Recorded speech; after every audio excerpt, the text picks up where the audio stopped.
What is expected of your volunteers to help promote healthy and safety for everybody involved? We generally follow the general COVID guidelines. Anytime we're working within the pantry, all the doors, appliances, and tables are wiped down first, generally by myself or somebody else that comes in prior to everybody else. A volunteer walks in the door, they have to wash their hands. Masks are required.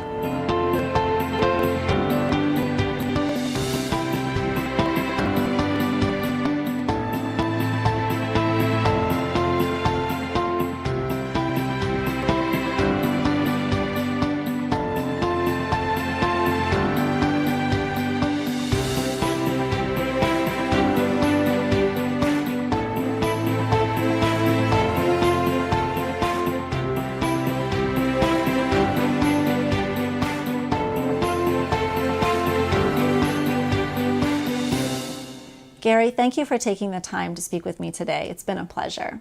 You're welcome, Kayla. It was my pleasure. If you'd like more information on the food pantry, please visit the Town of Raymond website.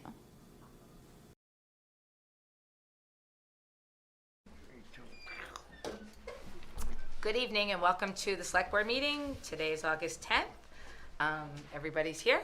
And can I have a motion to approve the meeting minutes of July 20th, please? Motion. Second. Are those the ones that has Joe's name in it, correct? Yes. Yes. No. But those are corrected. Those were It was corrected and you It was- sent a memo So- out on that. Yeah. It's been corrected, so what I wrote the motion as is motion to approve as corrected. Yeah. Okay. Because we had Marshall in there instead of Joe. All right. All in favor of July 20th? Okay. Motion to approve the July 30th meeting, please. So moved. Second. All in favor? But didn't you need to correct the June meeting also? Yes, the June 15th meeting Yeah. also needs to be So corrected. you need a motion, Yes, yes, make please. a motion to correct the minutes from the June meeting. And in case anybody's asking, Marshall's name was in instead of Right. Joe's. That's all it needed to be changed. Second. Okay. All in favor? Thank you, and sorry. Nope. Copy paste. All right. So they've been approved. Okay. Alice, I don't see Alice. She's not here yet? No. I don't know her, so I'm not. Oh, okay. All right. So we'll come back. Okay. Right, caught. That's what I'm thinking too. She's probably stressing out. All right, let's go to the new business, consideration of Cafe Sebago liquor license and special amusement license renewals. Kyle? Yep. You want to go back up to the podium? Thanks. Didn't we just see you last month? We sure did. All right. So we saw an inspection report today, and Yep. there were some deficiencies. Yep. Were those all corrected? Yep. So the two things that Wayne needed to see was from the alarm company that the inspection was done, which was done on 5/24 of this year. They're just sending the paperwork over for that. And then Wayne, when he inspected our hood, said there was some buildup with some grease in there. We had just hired hoods out of Wyndham to come in last week. They had stamped and gave us all our paperwork. But when Wayne took a look and actually got in there, he said it was a little bit more dirty than he'd like to see. What I did was get on the phone and try to get them back as soon as possible. This was probably about 4 or 5 hours ago. I have not heard from them yet, but I will be diligent on getting them back there to get the job done right. You also had some extension cord problems around your heater. There was some extension cords that weren't plugged in that were just with some DJ equipment sitting in the corner. I explained that to Wayne, and Wayne didn't seem to. Well, no, there was some across the heater. No, there's no. Problem. And Yeah. then the other thing is you needed a state fire marshal inspection. Yeah, for the dance license and the special amusement, correct. Yeah, so right now, I mean, I put that in 25 days ago, still waiting on that to come back. I've done everything I can in order to expedite that, kind of just at the mercy of the fire marshal at this time. Good luck getting them there. Yeah. Well, yeah, there actually was. There was a couple things on your thing. And I think to me, so I'm reading this as that he was in there 8:10. Today. Which is today, yes. Yep. Okay, so, The only two issues that he made me aware of that we needed to address that he, really he said, one was the hood and then just the inspection report. Other than that, there wasn't anything in my report that I got or anything verbal to me that there was any issues beyond those two things. That was the major concern. I'm seeing like Yeah. 4 or 5. I hope he gave you the same report It he did, gave it us. actually, am I allowed to read your email on public? Well, My email? No, not yours. Kyle, Sorry, Kyle's. Sure. Oh. I mean, did you get a copy of his actual report today? We had briefly just talked about it, and then he was going to send it. Again, it just went down probably 3-4 hours ago, so I don't know So- if he sent that via email. Because I don't know the time of this. It's 19:02. 7 o'clock. 7 Oh, two. this morning? 7:02. It couldn't have been this morning. No. Sorry. Night. Well, he has August 10th. It was this afternoon that I got it and Okay. forwarded it out to the select board. All right. Yeah, because I'm looking, the electrical panel was cleared. I'll bring it up so you can see it. Excellent, thank The grease hood, but he's saying that there's quite a few other different components that you have the grease running down, and business owners aware and attempting to get this corrected. Yeah, that should have all been done with the cleaning, and that's one of the issues I'm taking up with the vendor. I mean, I paid these guys, I had them come in on schedule, and Wayne's just not happy with the product, and now that I see it, I'm not either. But there's really, nothing that I could do about it until I get them back there to remedy that. Like I said, I mean, I did everything that I could in my power, made sure they got paid, told them what they needed to do, and obviously there's some issues that need to be mitigated. Right, but in the meanwhile, too, though, it still has to be done whether you did everything in your power or whatever. It's I mean, like me with my technically- license, the same Technically, thing. there is a stamp on there. It has been cleaned. It's just to, whether, I don't know what, technically, I've done what I've needed to do. I have a stamp that says been cleaned. It's functioning as it should. Yes, your rear exit door problem In what regards? needs adjustment and replacement of the closer. And your outdoor patio exit door needs to be repaired and replaced. Now, are these under the repair list, or these are just notes that he's taken These inspection? are notes. This Right, is under so his the- inspection report Right, today. so when we talked about these aren't issues that said that he was gonna, so these were just, if you know Wayne is very particular in how he goes through, so he documents whatever he sees. And when I talked to him about it, the door, I said, is this gonna be an issue for the, passing inspections? He said, no, it's not gonna be an issue. Same thing with the extension cord wasn't even plugged in. There's a extension cord bunched up in the corner. There's no extension cord plugged in across, or anything that's live right there. So again, he told me before he left that the two issues that I had to worry about was getting him the inspection paperwork from the fire company, and then dealing with hoods and make sure that they rescheduled to come back. You Okay. have a violation with your fire alarm? Nope. That's what it says in the report. Again, the paperwork needs to be pushed through for the inspection. The inspection was done on 5/24, so it's just a matter of Wayne getting the paperwork from the fire alarm company. I know. The ceiling tiles, there's some ceiling tiles that were not in place, and here's my issue that I have is,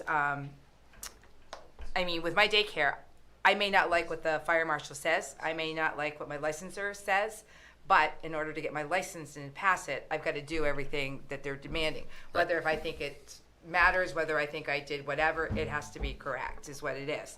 And on here, unless Wayne's here, I'm not seeing, Yeah. there's quite a few. There's quite a few things on here, is what it is. Can you scroll back? Is it okay if I just take a look at this real quick?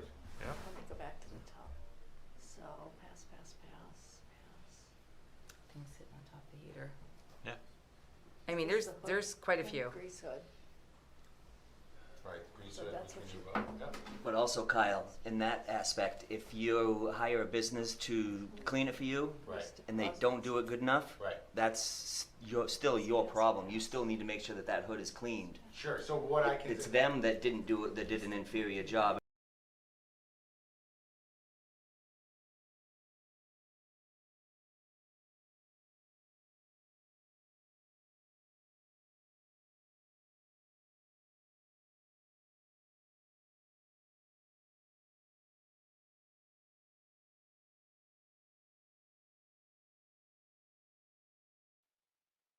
Check 1 2.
Hey, welcome to the emergency select board meeting. We'll call the meeting to order. Order of business today is to relook at the approvals for Cafe Sebago.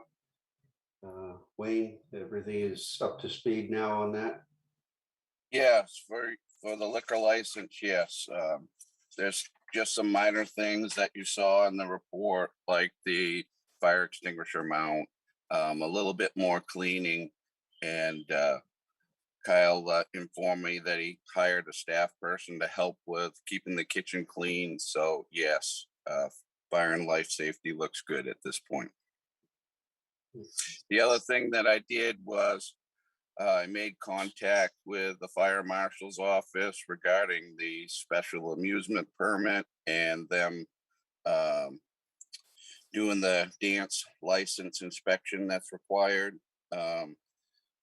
They looked it up in the records. Kyle is in what they call the queue, and that should be happening sometime between now and the beginning of next month.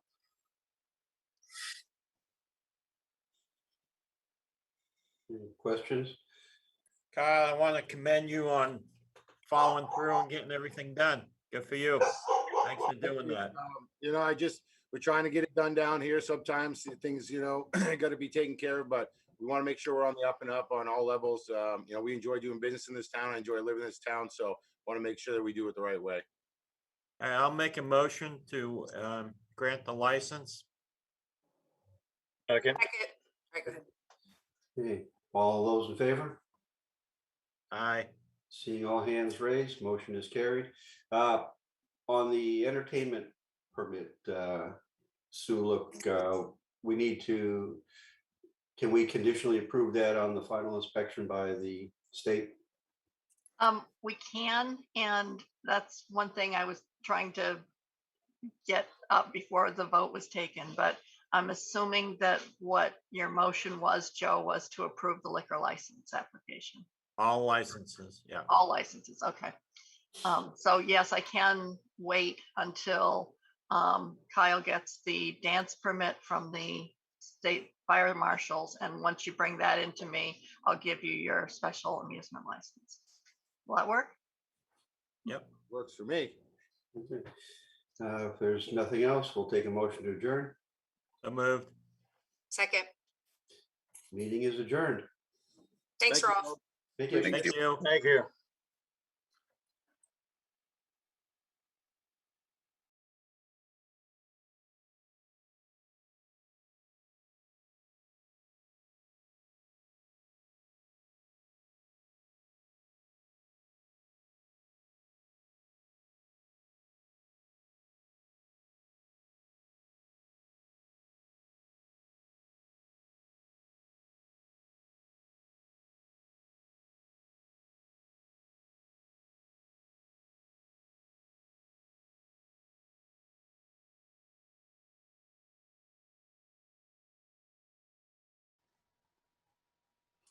Welcome to the May 11th Board of Selectmen meeting.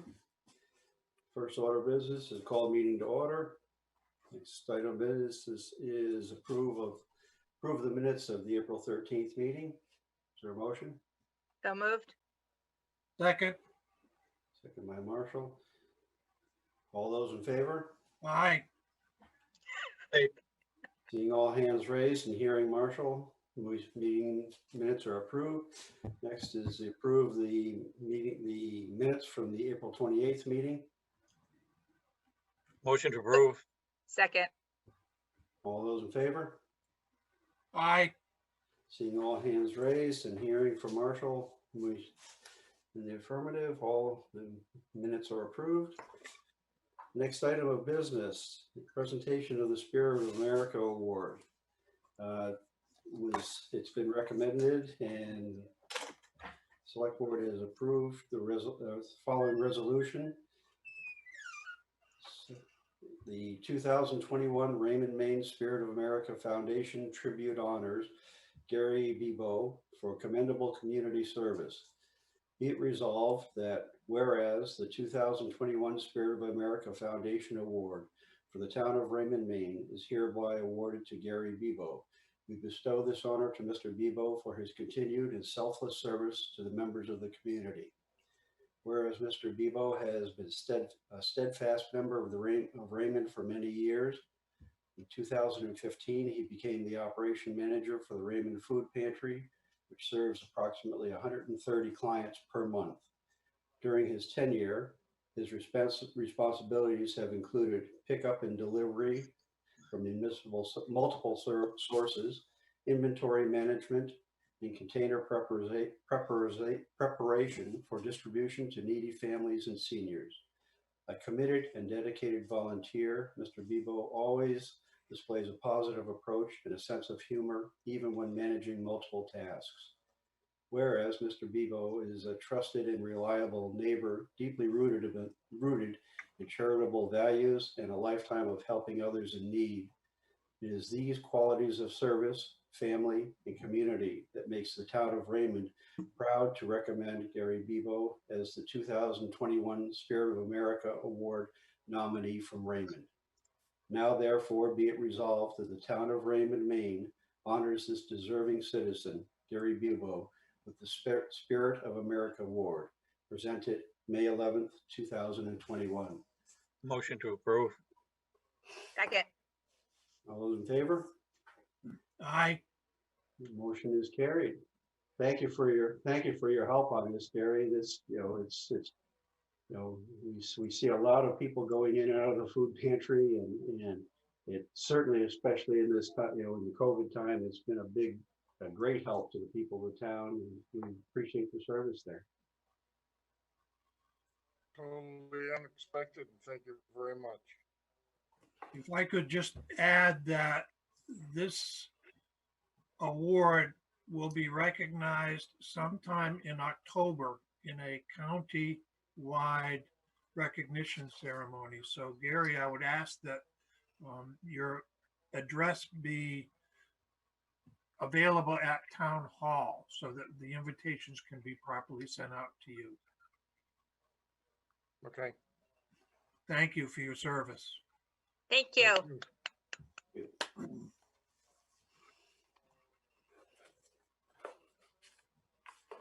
Next item of business is consideration of a liquor license extension for Cafe Sebago. Kyle Bancroft, you want to speak on that? For taking this into consideration. Recently, I've just signed a long-term lease for the rear of the Cafe Sebago's existing building. It's approximately 9,200 square feet.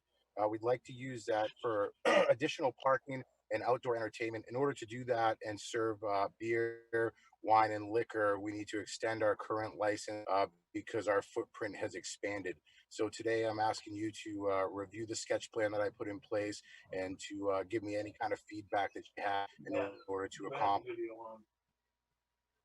Is it on now? No, it's not on now. Okay. Alex, you have any inspections been done and things like that, or what actually needs to get done here? Yeah, I haven't been down there to do any inspections or anything, but the expansion into the rear, the new leased area for parking and for entertainment use does require some additional approvals from me and the town planner as well. We don't have any of those approvals in place, and Kyle has not submitted an application yet, but we did meet last week to discuss what's going to be required for that. But that hasn't been approved yet. So is it fair to say that this is too early coming to us? It depends on what it is that he actually wants to do. And if it's going to be, I think, and he can maybe give a little bit more information on that, but I know they want to park in the grassed area out back. And that's kind of a separate issue because the parking isn't something that falls under the liquor license extension. He's more or less looking to do like a beer tent out back, and have, kind of a little entertainment area for people to basically hang out outside and not have to be inside. That would be something that would require, because obviously the leased lot behind him is residential. It's a residential use for that lot. So now we're kind of changing the use of that newly acquired leased land in the back. So we need to now go through the process to, change the use of that. I guess I would say, looking at this, listening to you, that things just aren't all put together yet to come to us. Am I? Well, he's asking for an extension, not a new license. But it's not, because he's outside for one, instead of inside. Two is it's on residential land instead of commercial land. And he just got to Alex last week, so they haven't even really kind of summed that up. If I may interject here. So we're looking at two separate things, right? So what I need to do with Alex or around planning because of my parking extension, what I'm looking to do tonight is just review what my liquor license would have. And I see it as kind of two separate things.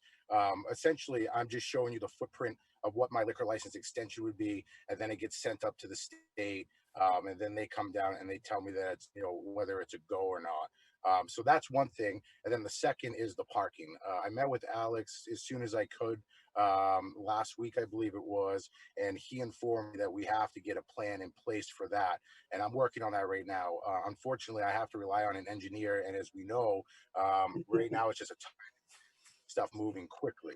So I'm hoping to have you review what the layout footprint may be just for the purposes of the liquor license extension, because I'm still probably 4 months out from that approval. And then in the interim, be able to satisfy what Alex is looking for on the zoning type of side of things. Okay. So I have no problem. I mean, I guess, and I could be just wrong. I have no problem with the liquor license inside. I think outside is the different thing. But I say kudos to you for trying to make things work in these nice little times that we're having too. Thank you. And to add to that, our liquor license currently carries us outside into our existing patio area. So we are covered for the space that we already have outside. And this is just to cover the extension, which is probably 50 by 80 foot piece of grass area that'll abut the current layout that we have with the liquor license for the exterior. But that has to be approved by the state, correct?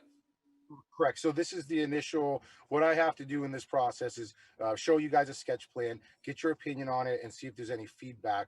Once you guys look at that and say, hey, it's okay, or we're going with this, then I can submit it to the state. The liquor license board or the inspector will come down. They'll kind of look at what we got going on down here, making sure that we're in compliance with what we filed with you, and they'll give us our final sign off, which is probably, like I said, 2 or 3 weeks out at this point. So I'm hoping to kind of just grab everything at the same time, be able to get you guys to look at this and see what we're doing. Work with Alex, which I've already tried to get those wheels going with the engineer and get it all taken care of so we can kind of hit the mark all at one time, just to try to save time of the whole process. Can I ask, what is the people behind? Is that their personal property, or is that go with your building, or? No, so the property behind me is a 3-acre parcel. It has a structure that sits on the backside, and they are the leased me the additional space. And I was looking for, with COVID and everything that's going on, I'm trying to keep more people outside, especially during those summer months while we get through, the whole process. And they were willing to work with me on that level. They've been great. So we had signed a long-term lease to be able to use that space and be able to expand outside so we can keep people out. Okay. So that's back where the softball field used to be. Correct. Yep. So if you were looking at that parcel, our line is behind the cafe. We have 50 feet that goes towards the structure in the back and 180 feet from side to side on the lot line. It's all grass right now. And we had planned originally to use that for all outdoor space. And then we had some changes around here with the parking. So that's where Alex came into play, and that process came into play. Is now we have to add some gravel to the ends, shorten up what we wanted to do for our outdoor entertainment to kind of meet all the needs here to try to keep people happy. Is this extension fenced in? It will be, yes. Tonight, U.S. officials may be talking to Israel, but so far the president is not involved. Lester? All right. What was that? Television. I muted it. Yeah, I mean, going back in history, back when that was the softball field, that was, that was approved back then for those uses too. So it's bringing, of course, things have changed a little bit since then, obviously, but it's bringing some of that back in there, which is not a bad thing either. So do you need? Go ahead. Oh, I was gonna say. So do you need like an approval, a vote from us tonight on what we see? Yeah, essentially, I think what the state is looking for right now is just that we had talked about what we want to do, that you saw our sketch, and then that gives them the green light to be able to do their job. So they'll come down and they'll go through the process and make sure that our fencing is correct, that everything is compliant within what the law is and what they require. So this is kind of that first stepping stone. You can even talk to them and get them down here and get everything dialed in. I guess I don't want to hold you up by no means, but I feel like I'm jumping ahead of Alex is what it is, because he's the one that would be doing, the okaying on everything and working with him. And then usually it comes that way. And I feel like if we vote yes on the diagram, I feel like we haven't really gotten Alex's say on it type thing. Yeah, so I had spoke with Alex about this, and I kind of discussed my approach with him in his office, and I think that he's on board. He could speak to it, of course, but like I said, what I'm trying to do is just condense everything down. Obviously, I won't be able to get approval for the state level without having him go ahead and signing off on what we need to do. So I'm really just trying to save some time if we can, but I also understand your standpoint as well. If Alex says, hey, maybe we got to slow our roll a little bit until we can get this caught up. It's not what I want to do, but I also understand the position. So we'll work with you on any level. I'm just trying to, summer's coming quick. I have to make some quick adjustments. So I'm just trying to condense into very quickly, but also doing it correctly. Mr. Chair, the town manager has a comment. Would a conditional approval be the way to go, perhaps, depending upon state approval and also approval by the code enforcement officer and planner? Fire department. The fire department. And fire department too. I mean, Yeah, right, fire inspector. But in order not to hold him up and in order to, to say that there are additional approvals necessary here.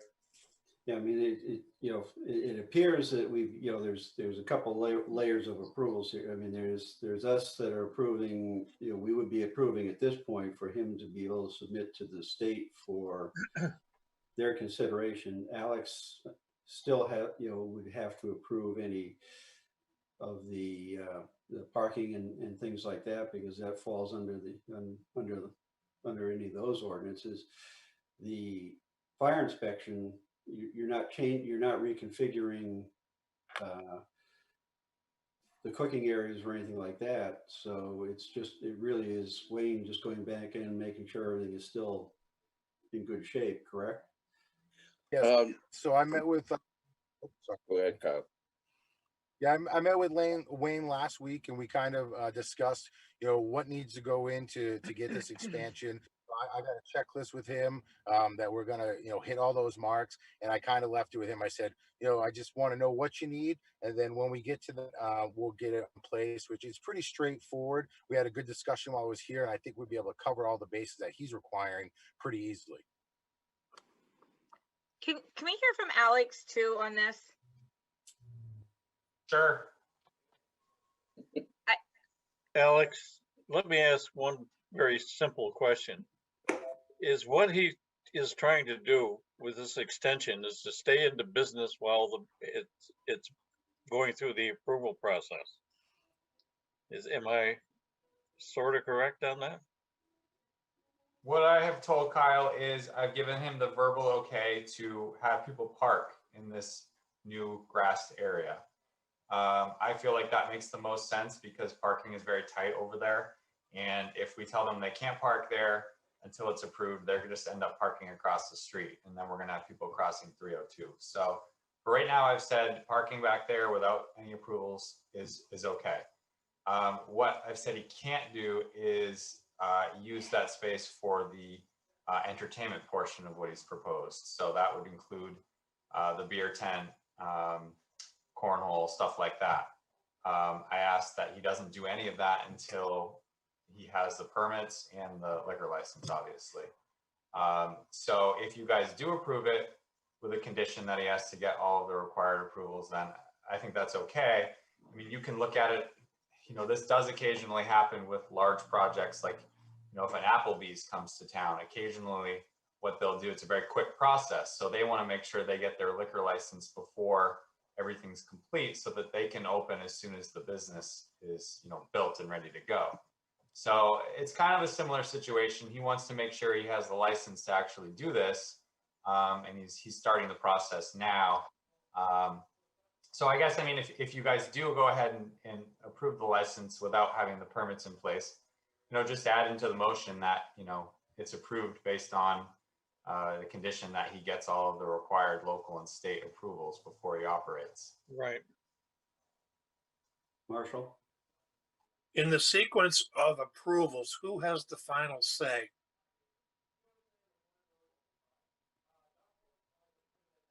I don't have any authority over the liquor license stuff.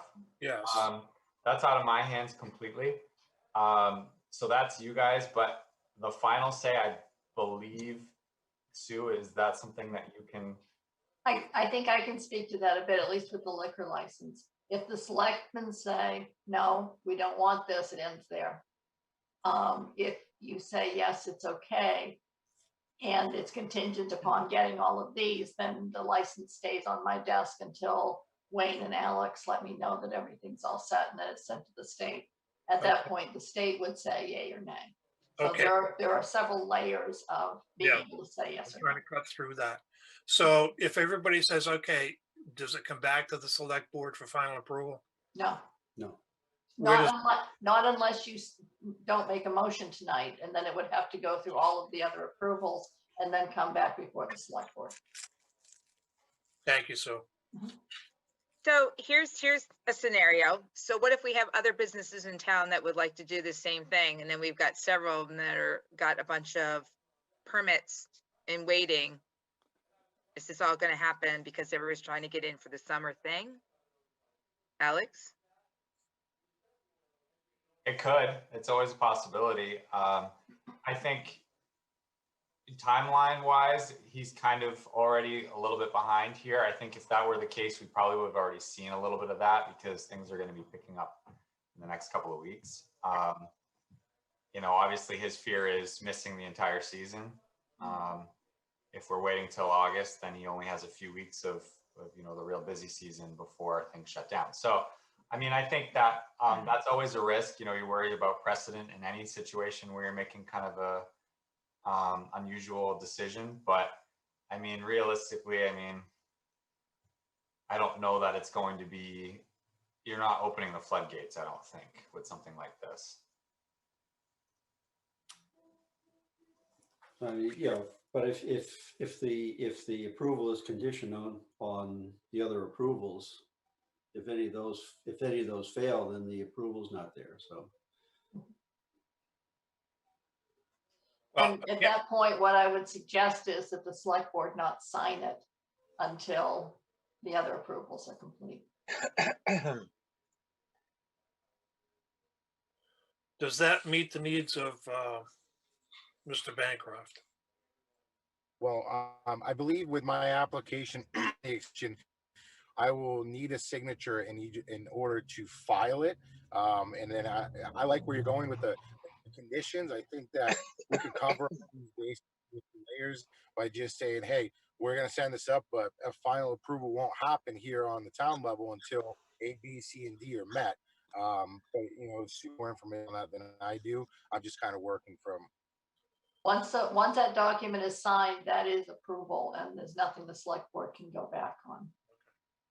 Okay. So So, I mean, at this point, if I could get to the point where, we get a vote on it tonight, we set the conditions, I meet those conditions and send it to the state, that would still put me in a better position than I would be any other scenario.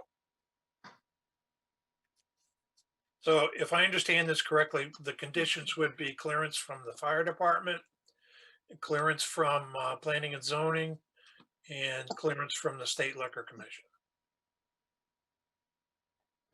No, for your approval, it wouldn't be the state liquor commission. They need your approval before they'll Fire and zone, fire and well, Alex and the fire department. Which, because the state gives the approval on the liquor license at that point. What we would be approved, saying is we're approving it conditioned on meeting Alex's and Wayne's inspections and approvals, and therefore, because we've already voted it, then we can sign it, and he can then send it on to the state after, once they give their approvals. But Sue is saying once we sign it right now, Well, that's we're what I'm saying saying. We wouldn't sign it until until Wayne and Alex approve it. but Kyle just said they need a But then signature. it's just saying we don't have to come into another meeting. We're approving it conditioned upon that, and at that point, then we would go in and sign it, so he can then send it there without having to go to another select board meeting.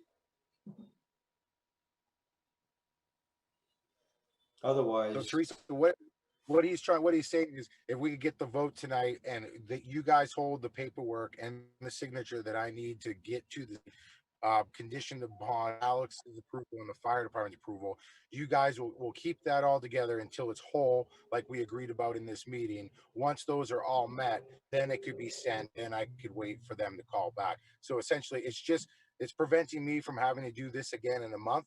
And it allows me to get to work on that and getting all those conditions met. So when they are met, it's as simple as getting a signature from the select board, and then I can send it off for approval with the liquor board. Well, and I understand that, but from what you're saying, you said that you needed a signature from the select board. And then Sue is saying. What he's saying is he needs a vote from the select board. We just would not sign the form until we get approval from Wayne and Alex. All right, because then I could swear that you said that we needed at least one signature. No, because he can't send it. He can't send it to the state until it's signed. And all we're doing is by voting voting the conditions. We're saying that we will sign it upon the approval of Wayne and Alex. And I'm fine with that. I'm fine with everything else, and we've done that before where we've held it based on those conditions. Right. But I heard that Kyle said, and maybe I misheard it too, that you needed at least one signature to do it. And Sue had said, no, once we sign it, it's technically approved. So I might have misstated that. Might have been a mistake on my behalf. Yeah, I might have got ahead of myself a little bit, so I apologize. Okay, then I have no problem on the conditions at all then. Yeah, because I don't want to because there is a lot of things that have to be done, but I also don't want to hold you up in the process. So you need a motion. Can you hold on for a second? Can you hold on? Tell me a little bit more about the parking issue, because I know the donut shop over there complains on occasion on parking issues. Yeah, so you have enough space? We're going to have enough space with the extended parking. So as you know, this lot is notoriously small. We had an agreement worked out with the neighbor, and then things have different due to the volume that we're doing down here. So in order to make up for that, that's why I had to cut the entertainment space down and add the parking over here. It's been difficult to deal with a neighbor, to say the least, for whatever the reason may be. I've been very cordial, and I get along with all these other neighbors, especially the one that just gave me a long-term lease in the rear. But for some reason, him find some common ground with the parking. So we decided to say, okay, we're going to have to expand it out back. And that's kind of what gummed this whole situation up. There wasn't any parking, and I had to kind of move on the fly to adjust to what was going on down here. And that's where the permitting and all the stuff comes in with it. Okay, thank you. Kyle talks the talk. You visited it, right? Can we? May I ask a question, Mr. Chair? Yes. The term entertainment has been mentioned, and if it's going to be any kind of musical entertainment, there is a special amusement license that needs to be gotten, just for your information.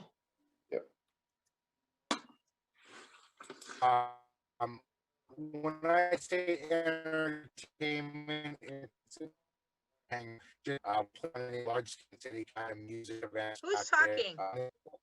I think Kyle's trying to. Kyle's trying, but it's his. No, Kyle's not. Oh, it's frozen. Oh, Yeah. Kyle, are you there? Or he can stare extraordinarily well. This is a weird meeting. There you are. There you go. Now you're. No, he's frozen. All right. While he's frozen, we can do a motion. So we need a motion with the conditions. All right.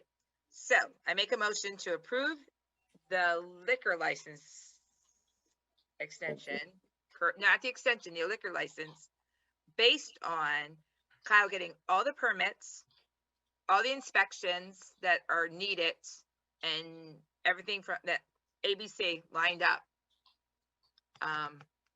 Yeah, Rolf's gonna change it on me, watch. I'll second for discussion. Okay, so moved and seconded. Discussion. All right, Marshall, do you have discussion? No, I thought Kyle did. All right. I think I covered the bases here. I unless you guys have any more questions for me, I mean, I'm pretty with where we're at. Okay. So it's been moved and seconded. All those in favor? Seeing all hands raised, motion is carried. Thanks, Kyle. Thank you Next very item. much. I appreciate your time. Next item is consideration of a liquor license renewal for the Beacon. And Pam and Robbie said due to business, they may not be able to come. This is their annual renewal.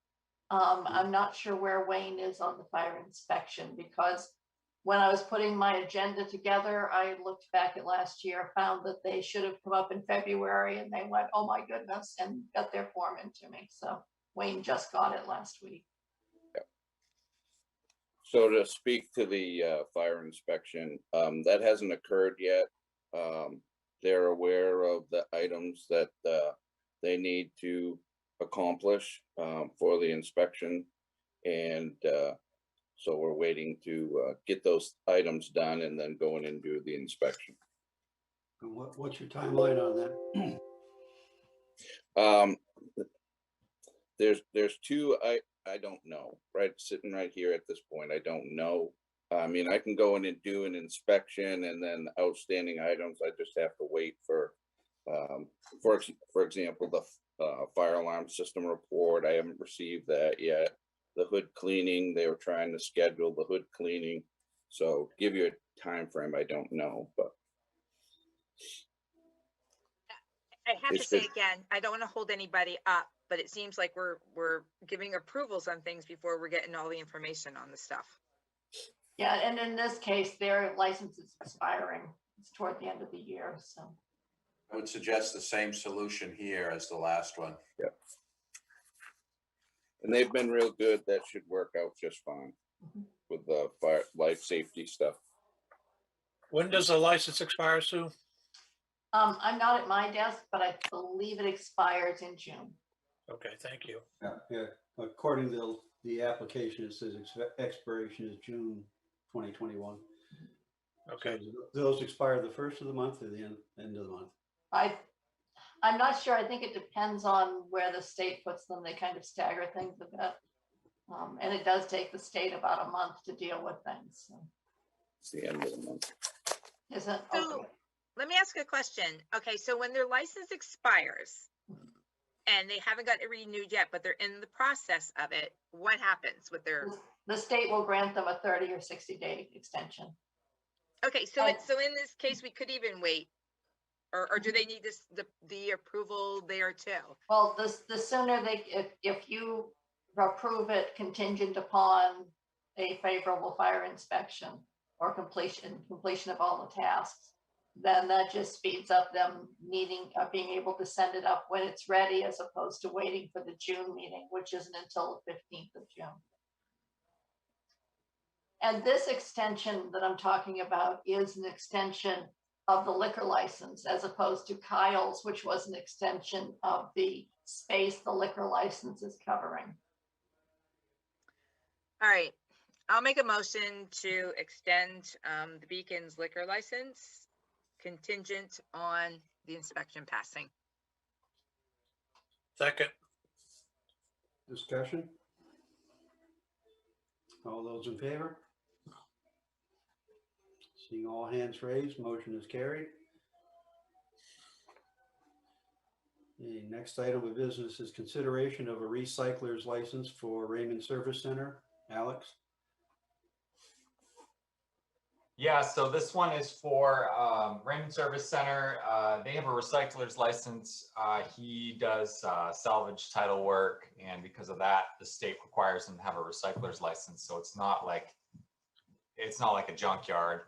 You guys did approve this last January, and so the way the statute's written, they have a 5-year cycle. So he needs to get approval every 5 years, but annually, you guys are required to basically sign off on it as long as nothing has changed. So I'm here to report to you that he's told me nothing has changed, and he's just looking to get his annual approval.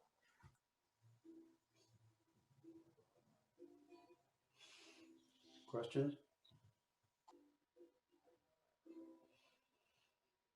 I have one. Is there anything the selectmen need to sign for that, Alex, or is it just a vote? There is something they need to sign. There should have been the application that I think I emailed it to you. Was it? Then I put it in the packet without It's reading in it. the last page of the packet. On the permit, it does show that we have to sign it.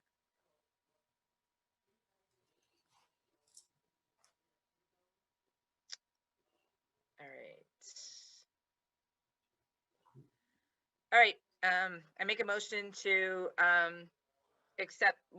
to extend another year, the recycler's license for Raymond Service Center. Second. Discussion? All those in favor? Seeing all hands raised, motion is carried. Next item of business is a status update on Shaker Woods. Alex and Kathy?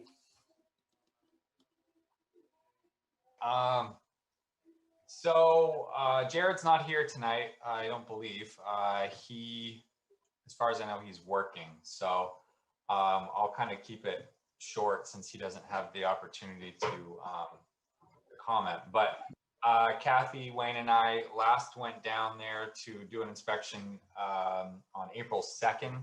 So we're due to go back again. We've been trying to check in every 3-4 weeks right now.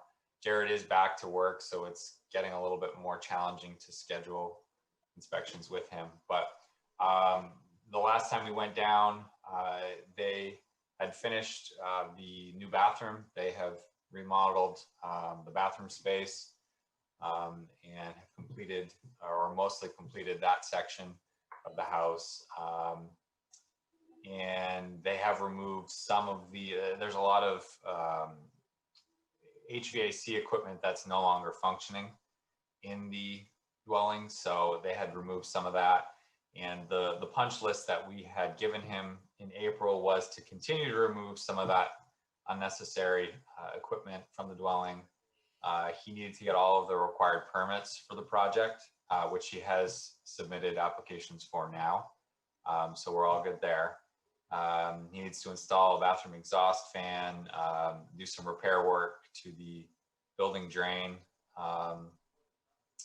and add some additional insulation to some of the exterior walls where there was a wood stove, I believe, and cover that insulation with sheetrock, remove some no longer functioning miscellaneous electrical wiring outside, and then continued to remove the junk from the property. He hadn't made a lot of progress with the exterior junk removal. The focus was the house, which that was what we had told him, to focus on the house to make sure that that was safe. So we're getting there, but we also want to make sure that he's continuing to remove the junk, and we told him to prioritize fuel containers. There's a lot of propane tanks and other storage containers on the site that we wanted to make sure that he cleaned those up first, especially around the house. And he was in the process of fixing a truck, which he did tell me when he came to get the permits that the truck's now fixed, which was going to allow him to start to load stuff up and move it out. So that's where we're at. And Kathy and Wayne, if you guys want to add anything, feel free. As Alex said, they've made some improvements. Their process has really slowed down, and I think it's going to be a very big challenge for them to meet the requirements that we set forth, especially on the outside. Yeah. He had made contact with a couple of folks to try to do the cleanup. He wants to make money off of it because some of the stuff is valuable, but there's so much stuff that is not valuable that I don't think reality has set in for Jared. And I think we all just have to understand that this house is never going to be fully up to code housing that we would normally see. It's always going to have some deficits. I'm okay with that because that's how they choose to live, as long as we can fix the health and safety issues, as long as the electrical, the egress from the building, that type stuff is fixed. It's never going to be a lot more than that. So I just want the select board to understand that, but they are trying to make progress. Can I ask 2 questions? Sure. One, I know a fire truck could not get in there, or an ambulance couldn't get in there before. And I don't know if there's stuff on the road or was it because of the snow, but can you guys get in there if need be? Because that's a safety issue. I'm going to say yes. I have seen worse driveways, Teresa. It's not as bad now that mud season and snow is gone. Okay. Would be hard pressed to get a fire truck right to the house, but we could get a 4-wheel drive vehicle up there. We've been able to drive up in our 4-wheel drive vehicles. He does have the resources. I believe Alex, correct me if I'm wrong, has at least a piece of apparatus that he could drag the road and fix some of the ruts. He might have to get some fill in to do it. Okay. But we are able to get in as of right now, Teresa. Okay. The second one was there was 2 tenants, I believe, in the other buildings. Are they still living on property, or? As far as we know, in talking to Cumberland County Sheriffs, and that the back trailer, that the illegal one, is still there, but it's empty. They have moved out and they tore off part of the structure that they had put onto the house. The front trailer is occupied, and that's safe to be occupied. Okay. Okay. Marshall? Kathy, is it reasonable to assume that he could get this house in livable condition by September? If he had resources, yes, do it all himself. The neighbor that was working down in the front trailer, Dana, was helping him out quite a bit over the winter, but now Dana's gone back to work. He wants to do the work himself for the most part, to be cost effective. They're getting there on the inside. The outside is not going to be done, Marshall. Okay. His wish list is pretty long in this case. How's mother? She seems to be doing okay. She wants to live there. She's repeatedly told us she's, to say mildly, irritated with the town of Raymond, making them do this.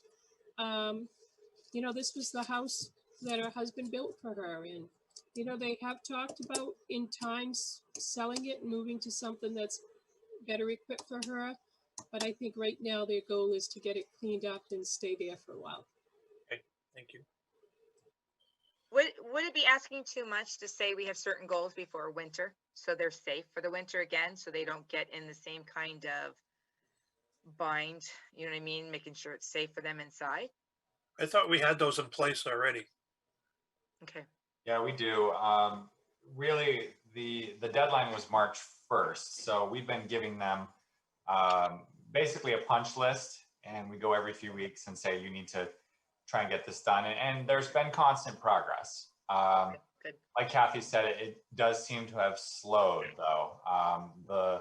Every time we go, it seems as though less and less is being done, but they're still moving forward. So we're kind of nearing the end of the minimum requirements for the garage dwelling. There's still some more stuff that needs to be done in there, but I do think it's realistic that they can at least have that to our minimum, in the next few months, as long as we don't go in the wrong direction. That's our fear, is that we're going to start to go back in the wrong direction again. So that's what we need to check on. We're definitely going to probably want to schedule a time to go back out there in the next week or two to do kind of a check-in on that. And the real difficult thing is going to be cleaning up the junkyard. There's no way that that's going to be resolved by the October 1st deadline, I believe it was. So I would prepare yourselves for us to possibly have to go the enforcement route with the order on that, because I don't see that cleaned up in the amount of time that you guys gave him to do that. Okay. Other questions? Okay, thank you. Yep, you're welcome. Next item of business, consideration of reactivating the recycling committee to study the viability of recycling. Kevin, I think I saw you there someplace. Oh, there you are. You want to speak to that, because you had expressed some interest in working on that during the budget hearings. So yeah. Hi, can you guys hear me? Okay. Yeah. Good. Yeah. So Kevin Oliver, obviously Raymond resident, budget finance committee member, and what I do for a career is I'm a manufacturer's representative in the power industry and work very closely with the waste to energy boilers in that industry, and have over time had conversations with the operations of those facilities that have pretty much, they say, and they're pretty close to it, that there is no market really for recycling. And if there was a market for recycling, he expects that recyclers and facilities would be reaching out to towns for that material. He also, I spoke with Matt Albert, who is the maintenance manager for Penobscot Energy Recovery up in Orrington. And he told me that Governor Mills signed an executive order. It was number 24 for fiscal year 1920, and went into effect March 26, 2020.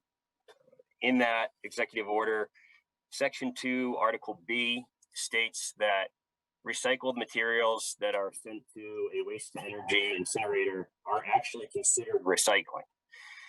And the reason for this is that how we typically consider recycling, like Raymond does, we separate the recyclables into a different stream.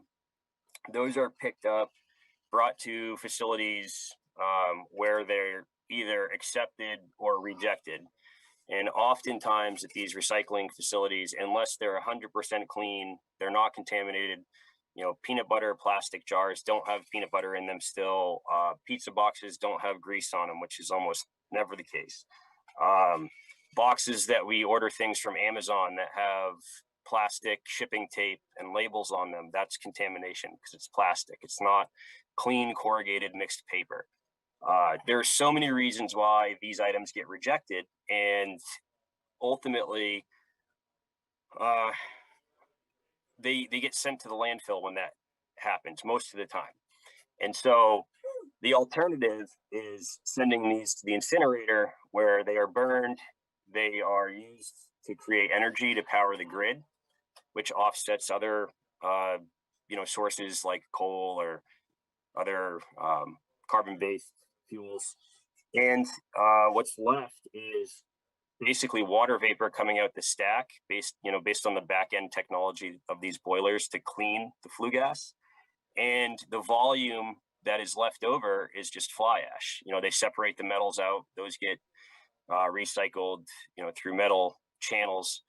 And the fly ash, the clean fly ash, is then used, for farmers and other uses. There is a market for that. So I think the common misconception is that residents believe that they are doing some environmental good by spending their time and energy separating these materials into a separate stream. But there's a lot of question about what actually happens when they get picked up and where do they go and how much new raw material is being offset by those. So without continuing to carry on too long, be happy to answer questions. I think it makes sense to open the door to look into that chain of custody. And are we just spending money to create a separate waste stream or recyclable stream? And does that cost equal the benefit?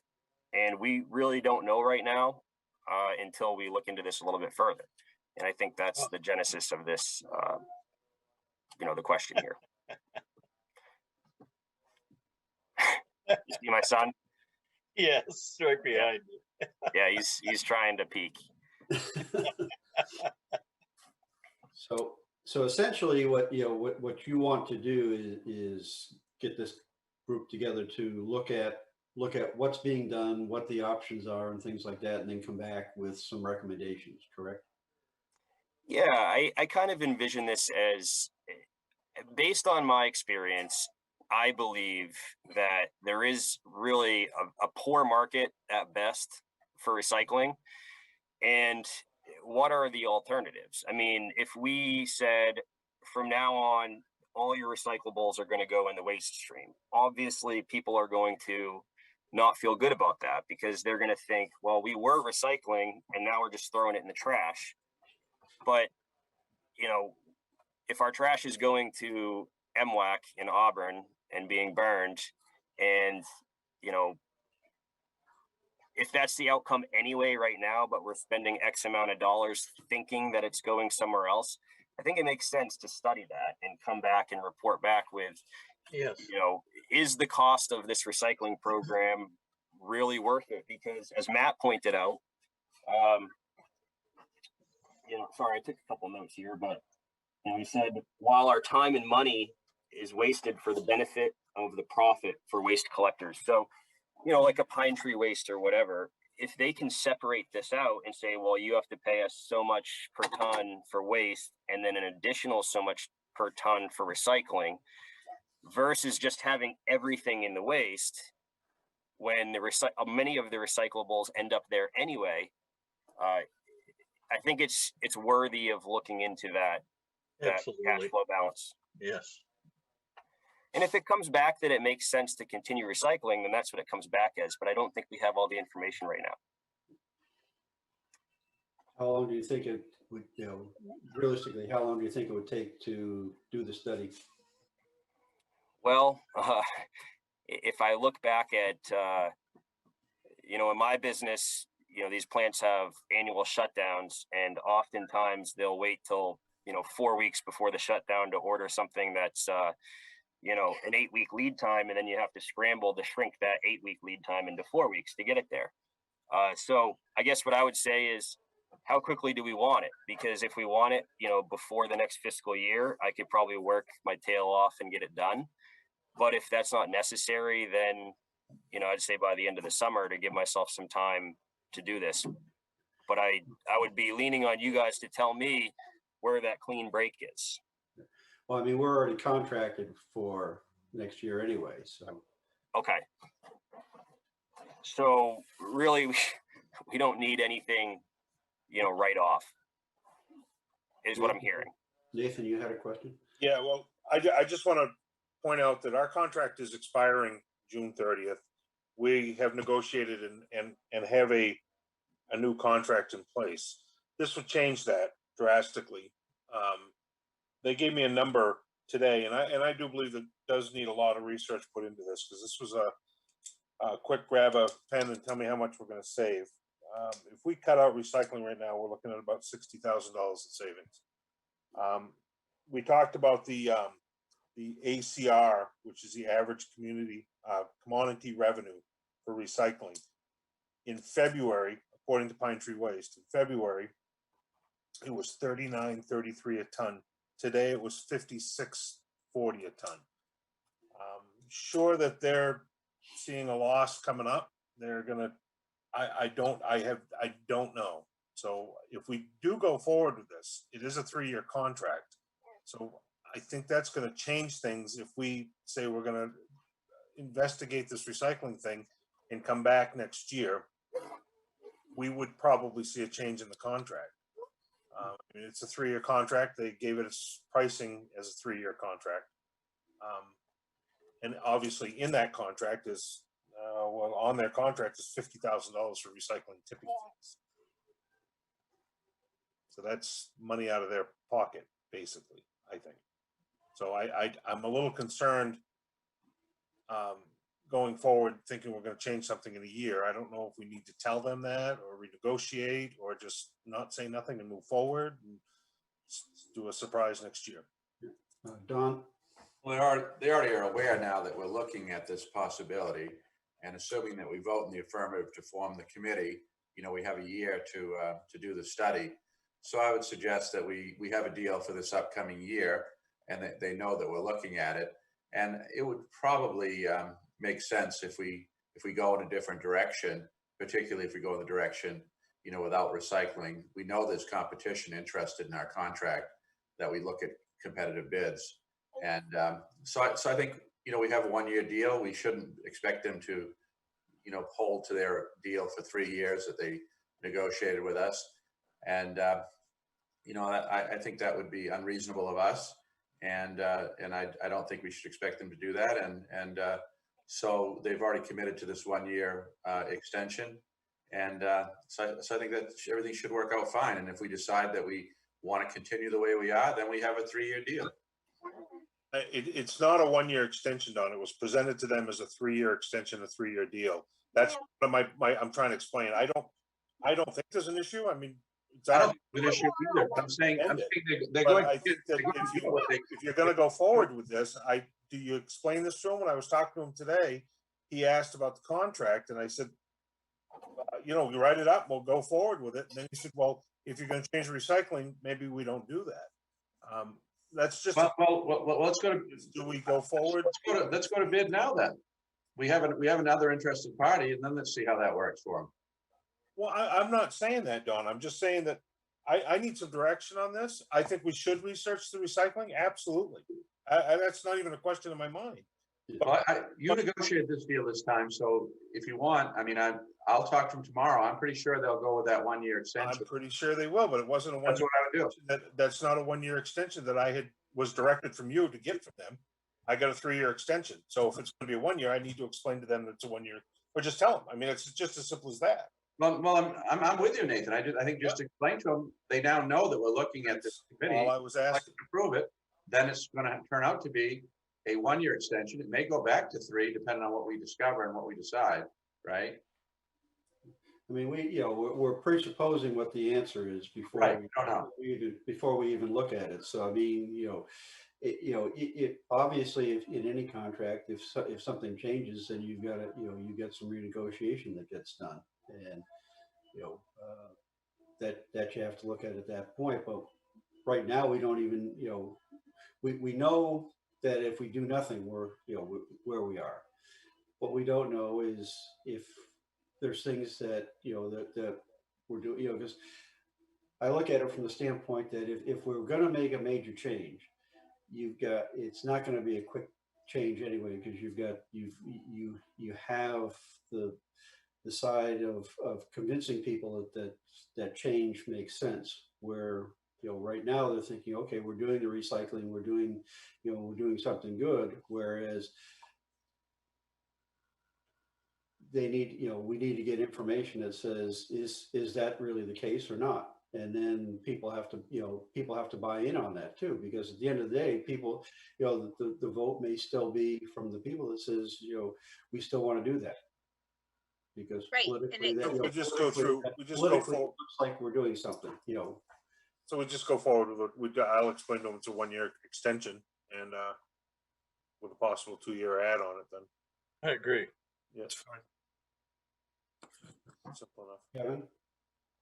Oh, sorry, Marshall, I just had a quick question. So the first one was, is the contract already signed or, you know, does it still, okay, so there's still room to negotiate a little bit. Correct. That said, I kind of sense and agree with what I'm hearing that from a public perception perspective, if we said, you know, we're expiring June 30th or whatever the date was, and we want to make this change before then, before this next contract, it probably looks like we're rushing something through. That happened. And I think Yeah. if you're going to put it out to bid, Kevin, right now, there's a lot of moving parts to this contract. I think right now to put it out to bid for 21, 22 going forward, I think we're a little short on that. Yeah. Great.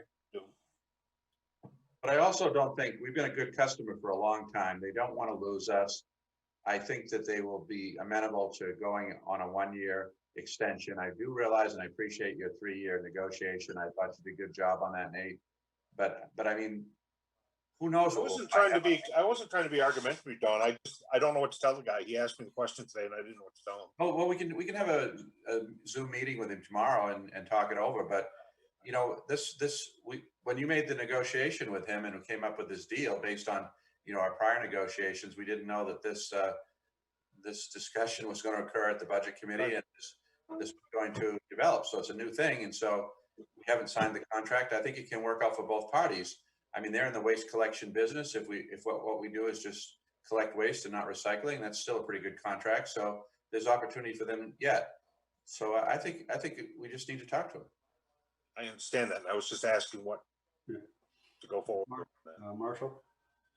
Kevin, what is clear glass recyclable? Or does it go to the trash? No, you muted yourself, Kevin. All right, there we go. I had started building a slideshow. I never really completed it, but in that I did separate out that for, okay, so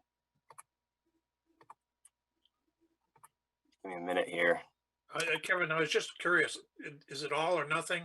Or does some of it recyclable and some not?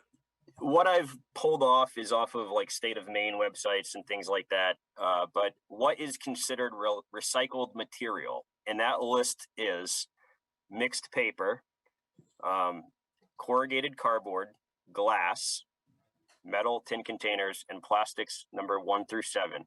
No styrofoam bags or films. So glass is considered recyclable, yes. Okay. I know there's a company in Lisbon that deals with glass, I believe, and they're pretty busy. I'm ready to make a motion that we start an exploratory commission on recycling. Okay, so I'm ready to second that. yeah. Well, what you want to do is you want to reactivate the recycling committee, because the recycling committee, and the reason being that committee already, you know, that structure already existed. It hasn't been functioning in a while. So you essentially what you want to do is reactivate that. I will move that we reactivate the existing recycling committee. I second. Thank you, Rolf. Discussion? All those in favor? Oh, wait, Don? Are we going to re-advertise for new members? Yes. Yeah, that was one of my questions. How many we have left? Yeah, because now, you know, once you reactivate it, then you have to fill it. So I don't think the original membership is around, many of them. right, but what you're doing is just create, you know, that structure already existed. So you're reactivating that structure. Now you've got to fill the seats. Could you go ahead and appoint Mr. Oliver to the committee? Well, yeah, well, let's do the first order of business is to reactivate the committee. after that, then then you work on filling the committee. Nathan? Would you do it with staff and Kevin Oliver and then maybe a selectman and do research before you went out and tried to get a committee? Just a thought. We can get the research, find out if this is something we want to explore and go forward with, or. Well, I mean, you can, the committee could exist of that structure. It's just,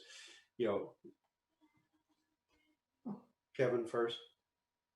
Yeah, sorry I had a thought. So whereas I'm not familiar with the existing committee or the dormant committee, I guess, what did that consist of? How many members? What was the constituency like? I don't remember the number of members, but the committee would have been all about trying to advocate for recycling and to educate folks on recycling and to promote the reuse of materials that had previously been discarded in the trash. It was active when I first came. That was 20 years ago plus. And Phil Hammett was the leader, and he was a very ardent recycler and did a very, very good job in that committee. And he had been active in it for a number of years when I arrived here. I remember working with him, but that was the focus. It was, as you know, at that time, that was something that was really being heavily promoted by the state. It was being promoted nationally.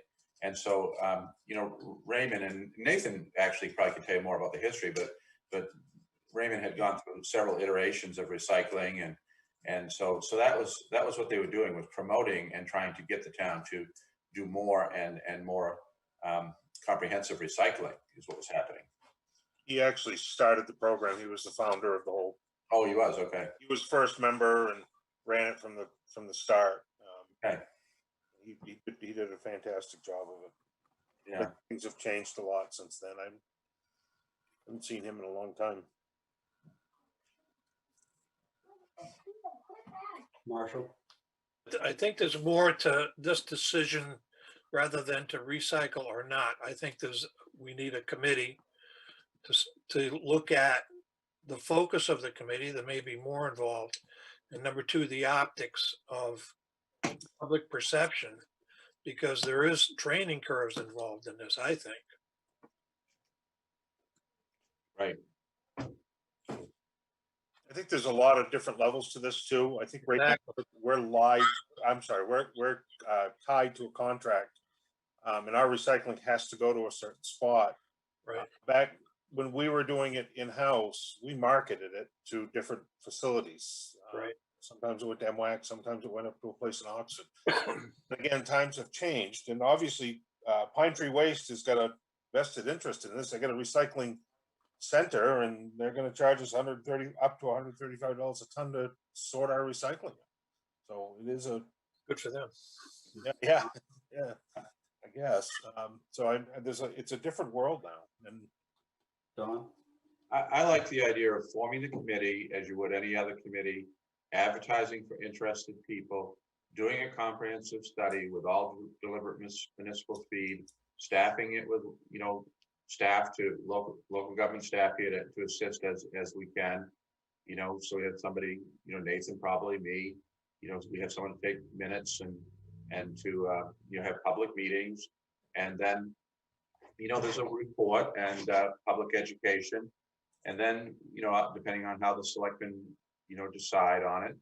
And then they, probably something this large, it should be a public vote. And see where things go. As you point out, Ralph, people may want to continue to recycle even if it costs money. I mean, I don't know. I having been actively involved in this in another town, it ebbed and flowed. There were times when we made a lot of money, and then there were times when we didn't make any money at all. There were times when it cost money, and that's kind of been the history here too. The reason I got rid of the recycling in favor of the recycling company, gave them the revenue, was I could see back then that stabilized rates were more important and better for the town than the ebb and flow of recycling revenue. Now, I didn't know it was going to fall off a cliff and be a real liability for them. And that's what it turned out to be. And now we're in this position where they want to charge back us for this recycling and at the market rates. And so that's really, really bad. So I hear Kevin and I understand it, having watched it over my entire career. So I think we want to go very deliberately and do a comprehensive study and open it up to people with different perspectives and come up with a final report and then let the selectmen and then maybe ultimately the people decide. Other discussion? So, yep, Kevin? I don't want to keep this going, but my only last comment would be, I feel like if this committee is formed, and maybe this is what's going to happen anyway, we need to have some sort of organization to it, because I think if it's, and I'm speaking complete negligence, like if it's just for advertising and people are interested, but there's no like lead person and like focused punch list of like, what are we looking for? What is it that we're researching? You know, whether it be chain of custody, whether it be the cost, you know, I think we need to have that developed, or it's just going to be chaos. Yeah, you'd have a chair and you'd have a mission. I think this is not the recycling committee that was kind of an open-ended, let's look at everything and anything related to trying to improve our recycling mission. I see this as a specific charge, you know, recycle or not. Let's do a study and come up with a specific report on it. And I don't agree with the notion of, you know, let's recycle this year and not next year. It took a long time to get people trained and get them to be, you know, in the mode of doing this. And so if you were to go the other way, I think that's a big decision. But I think the mission of this group would be to study this and come up with a recommendation. That's the mission. And you'd have a leader and you'd have a committee. They might have specific, you know, duties amongst the committee members as you do the study. But it would be a purpose designed committee for this one study. And then I don't know where it would go from there, but I don't think there'd be an expectation they'd go on to anything else unless they had a desire and there was something logical to do next and they wanted to do that and the selectmen wanted them to do it. That's how I see it anyway. So I mean, you know, that's why I said, you know, to reactivate it, because then it falls under the committee rules of the town, which sets up chair and things like that, so that you have structure that exists under there. You know, it's either that or we're forming a new committee, in which case then that almost requires some other actions and whatnot. This just, because the committee did exist, by reactivating it, it was a town committee, therefore it operates under the town committee rules. You may get some volunteers to do that too. Like I think we had last time. Do we have a motion on the table? The motion on the table was to reactivate the recycling committee. Do we have a Is second? it just that, or is it to study the viability of recycling? Well, No, to activate. Just to reactivate? Reactivate it, because then when you get the people, you know, then there'll be a mission created underneath that. Once you have, you know, you've got to get people that are willing to serve on it and whatnot. But when we advertise for this committee, I think it'd be important to outline what we're asking people to do. Right. But if you make it, you know, we've had the discussion on what we want that to do. What we're doing right now is saying, do we want to reestablish that committee? Yes. We then have, what's the direction of the committee? Okay. Motion, is the motion on the table? The motion is on the table. Second. Discussion. And the motion on the table is to reactivate the recycling committee. All those in favor? Seeing all hands raised, motion is carried. What will, you know, the next thing, you know, the next order of business on that is to find members of it. Then then they can flush out how they want to go about the research. Right.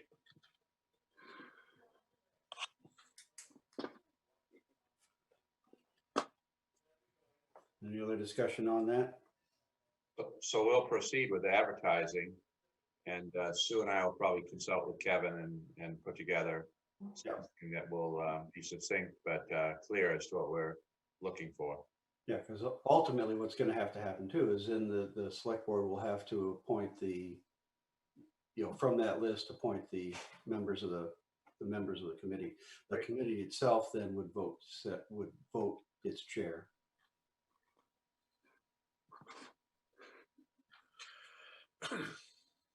Does that sound reasonable, Kevin? Yeah, that sounds great. Ready when you are. Okay. I'd like to nominate your son for the committee, Kevin. I think that's a bad idea. Hopefully it's not gonna take that long. Got a very short attention span. He's got a long one. He's good. Bryson's a good kid. Yeah. Okay. Moving right along. Next item on the agenda is any public comment.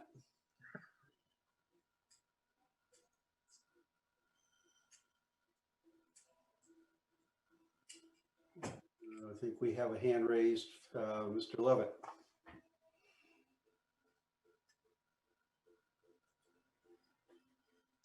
Hello? Yes, we can hear you. Okay, you can hear me. Good, good. Thank you. Charles Levitt, East Raymond, Raymond Hill. I don't have video going, but I guess I'll just do my comments as is. Maybe I'll try this though. Excuse me 1 second. Does that do anything? Didn't seem to. Well, nope, didn't. Okay. You can still hear me though, I take it. I think you may have something over your camera. Because Okay. we see red, we see a square of red, so. Yeah, okay. Well, never mind. No need. My monkey and I don't have to have that kind of exposure anyway. My first observation again will be that for this calendar year, 2021, I have now officially still attended more select board meetings than Selectman Taylor. My next comment concerns the annual town meeting. It has been decided to conduct the citizen approval of the town warrant by ballot on June 8, 2021. The warrant contains many new ordinance changes that are quite detailed and can be found in the warrant and online. Equally important are the budget articles that are of a very specific fiscal year 2021, 21-22, that are generalized in groupings and not specific as in a line item budget. That one passed by the budget committee on April 27th and the select board on April 28th, 13 days ago. Now, I know the select board and the administration strive for competency and transparency, but I am puzzled as to why 27 days before the public is to vote on this $7 million town budget plus in the use of taxpayer money, as of 6 p.m. this evening, there is no place on the Town of Raymond website to access this budget. Click on proposed 21-22 budget and you get no page found. Go to documents. Nope. Go to departments. Finance isn't even listed. Try town manager. Nada. How about the budget finance committee reports? Ah, finally. Oh, never mind. Fiscal year 2016-17. Okay, surely the select board e-packets will contain the budget. Not a chance. Now I'm a little disappointed. Based on the all-out communication blitz the town mounted on the RSU withdrawal, which incidentally is still online, full-page ads, and in articles in the press, I expected the same effort when it came to spending $7 million of our money. I sometimes feel like there's no one in the store. Last meeting, I spoke about the budget TIF tricks and the undesignated fund balance gimmicks. And this year is no different. The real budget this year is $500,000 more than last year, despite reductions in debt service, providers, and even the big bad Cumberland County budget.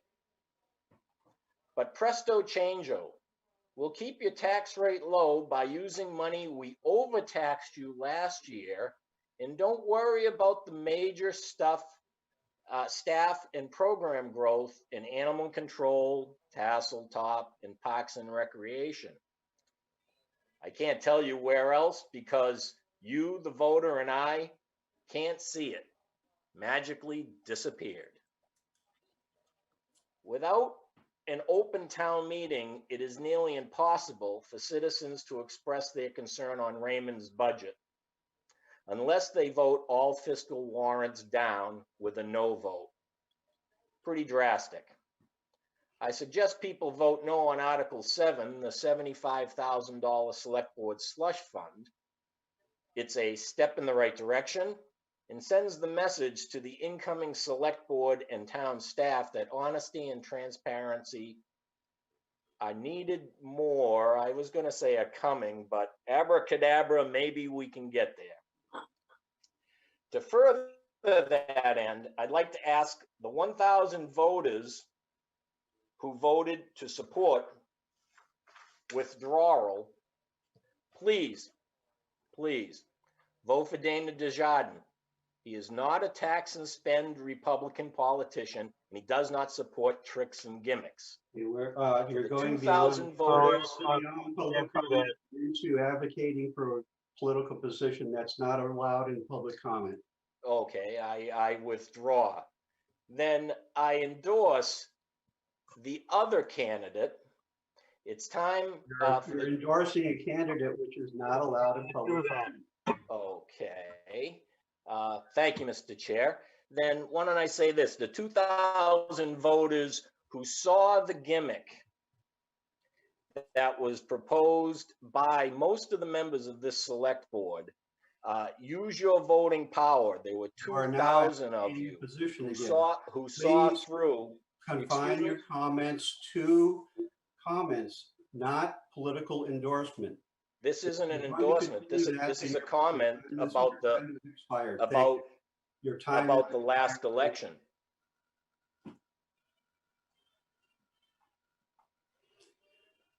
Next item on the agenda, selectmen comments.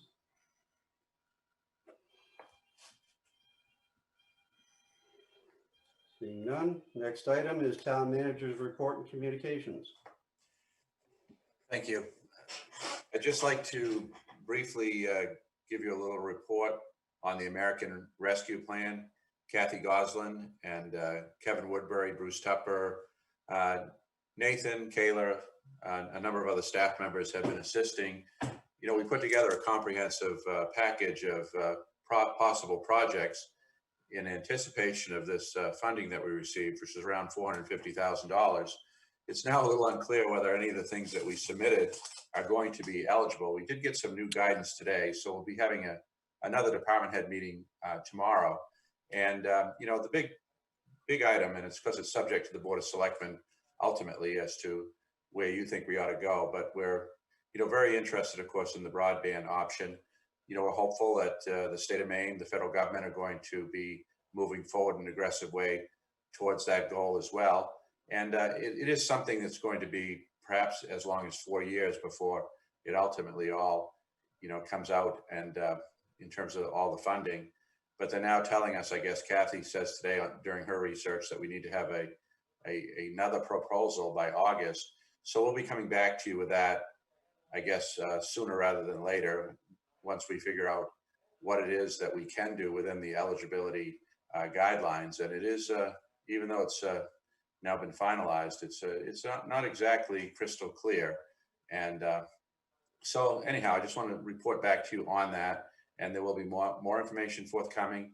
I mean, it is all good news, but the question will be what exactly we can do that will benefit our town, that will fit within the administration's goals and priorities. And as I said, I'm hoping that we can come together as a nation, as a state, as a county, as a group of communities, and that we can work together on what I think the top priority is. And I think that is the modernization of the infrastructure when it comes to electronic communications, being a broadband infrastructure network for this country. To me, it's as important as the interstate highway system was in the 1950s. It's past high time that this happens. You know, we did it for a long time, and you know, we're now hearing all the right, I guess, ideas coming from our elected officials about it. And you know, I'm just really thinking that this will be the time. And so I'm hoping that that money can be put towards that goal in our community. And if not, then of course, hopefully something else that'll be equally, if there is such a thing, meaningful for the future. So I'll keep you posted. Thank you. Now on to the more mundane, our meetings coming up. Upcoming regular meetings, June 15th and July 13th. And then we have the reminder of our upcoming holiday schedule. May 31st, Memorial Day. Reminder of upcoming election schedule, June 3rd. And so this will be the deadline to request absentee ballots. June 8th is election day. Election of municipal officers, town meeting warrant will be voted secret ballot, and our RSU 14 questions. Our polls are open from 7 a.m. to 8 p.m. at the Jordan Small Middle School gym. And just one comment, I see Alex is here, and we will check into the, you know, the allegation that somehow the budget's not online. I know the draft budget was online, correct, Sue? The draft budget? I have no idea. Well, our new finance director here? I see his face. Yeah, I'm here. Yeah, so we did put that online. I was not able to because I did not know how to do it, and Sue did go ahead and post that for me. I put stuff up. I don't really pay that much attention. Well, anyway, we'll make sure that's up, and certainly there isn't any concerted effort to hide the town's budget. So we'll make sure that's up and operational and easy to find. So, and if it's not already. So anyway, that's what we have, and we'll look forward to the vote. And of course, for folks at home, I mean, we'd love to have an open town meeting. That's what we do here. But the issue is public safety and being in compliance with the governor's order.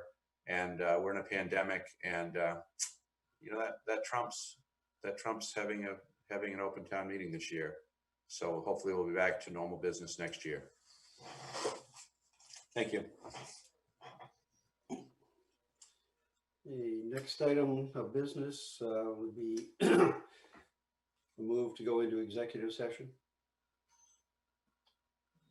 So moved. Who moved it? Sam did. Huh? Sam did. Okay. Is there a second? Second, but do you want the consideration pursuant to MRSA 1, Section 405, 6F? Moved and seconded. All those in favor? Okay, we'll go into executive session. Sue, you're going to put us into a breakout room. Sam, don't get lost.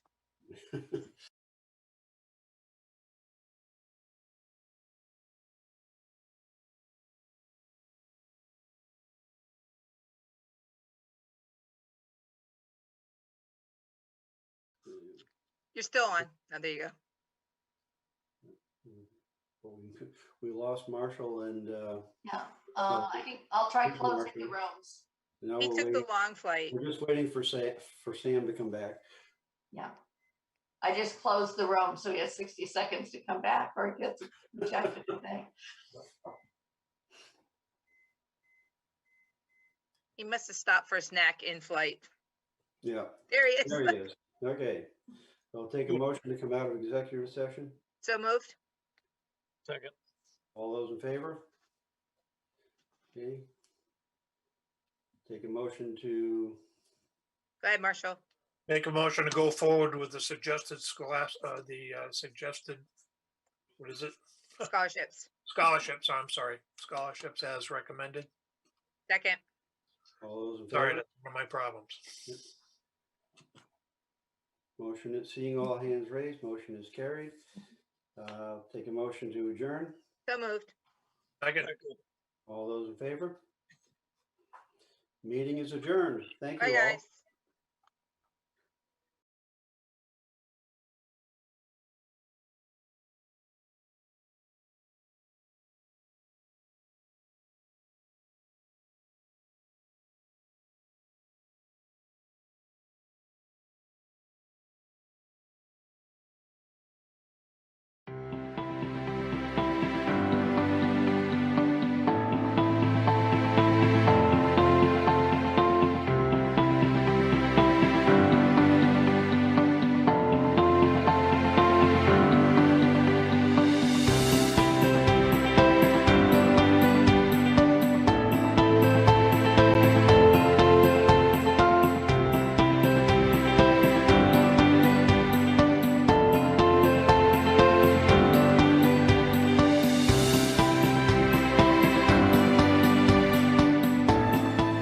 Hi, I'm Kayla. I'm the Communications Director for the Town of Raymond, and today I'm sitting here with Gary, who manages the food pantry in Raymond. I'd like to talk with Gary today about the food pantry and how COVID-19 has affected his operations, but I'd also like to get to know Gary too first. Gary, how long have you been managing the food pantry? Well, I've been involved with the pantry for about 5 years or so, but as manager about 4 years. What started your involvement with the food pantry? Well, I had a forced retirement, and I was involved with the Raymond Lions. Some of the Lions were supporting the pantry. They brought me in. There was concern over pantry operations and how things were operating and what it looked like going down the road. Reverend Elmer, who was the proprietor of the pantry, took me under his wing, entrustment, and I've been building on that throughout. What are the hours of the food pantry? The pantry itself, the operation is on the second and fourth Thursday of the month from 4 to 6 p.m. Are there eligibility requirements for the recipients? Yes, we follow TFAB requirements. The TFAB is a temporary emergency food program provided through Wayside and Good Shepherd. Also, we allow, some families will have a hardship in any given month, and they come to the pantry as well. You mentioned that a bulk of your products come from the Good Shepherd Food Bank and Wayside, but you also rely on local businesses. Yes, we do food rescue pickups once a week from both Hannaford and Shaw's out of North Windham. But we also have food drives that are done and donations dropped off from some of the local businesses. Good Shepherd's a big one. The Ready Care, one or two of the local daycare centers. PNF has done donations and food drives, and so has 302 Nutrition. One of the things I didn't want to forget is the Thomas Pond Christmas in July. That event brings in over 1,000 pounds of dry goods for that one event. How has COVID-19 affected your food supply? We don't receive as many donations from local groups because of the concern of transmitting. We have been getting quite a bit of distribution from Good Shepherd. They have the program that goes farmer to family programs, so we're getting more of that produce stuff. We've been having larger distributions from USDA, which comes from Wayside. They're trying to help the farmers and the producers, food producers, their warehouses are filling up. Well, some of that product they're giving to us for storage, not necessarily the product that we're using every day, so some of those volumes increase. At the onset of COVID, our store donations, rescue items went to almost zero. We relied quite heavily on store donations, rescue items for both produce, bakery, breads, and protein. Also, a lot of the dry goods that we were getting from Good Shepherd and purchasing elsewhere were not available on the shelves. COVID has changed how many of us have to operate. What are the major changes that you and your team have had to implement? In a number of ways. Number one, I've gotten more volunteers because there's less people employed and whatnot, and people eligible, need to get out of the house, need something to do. That's been a great help. As far as the clients go, we used to have interaction with clients. Clients would come in the door, have selections of product, work their way through, we'd have conversations, and then send them on their way. Today, it's a drive up, drop, do a selection, here's a box. The only interaction is with the intake person or the person that's giving them their food. You mentioned an intake person. What exactly does that entail? The intake person records who the individual is, number of people in the family, whether they're senior or non-senior, and they also ask them, they have a checklist of food items or dry good items, select things that we can give them a choice to take. And they'll fill out, ask the questions, fill out the form, bring the form into me, and then we start the process of putting their stuff together. Can you talk about your volunteers? Our volunteers are primarily driven through the local Lions group. I am a Lion.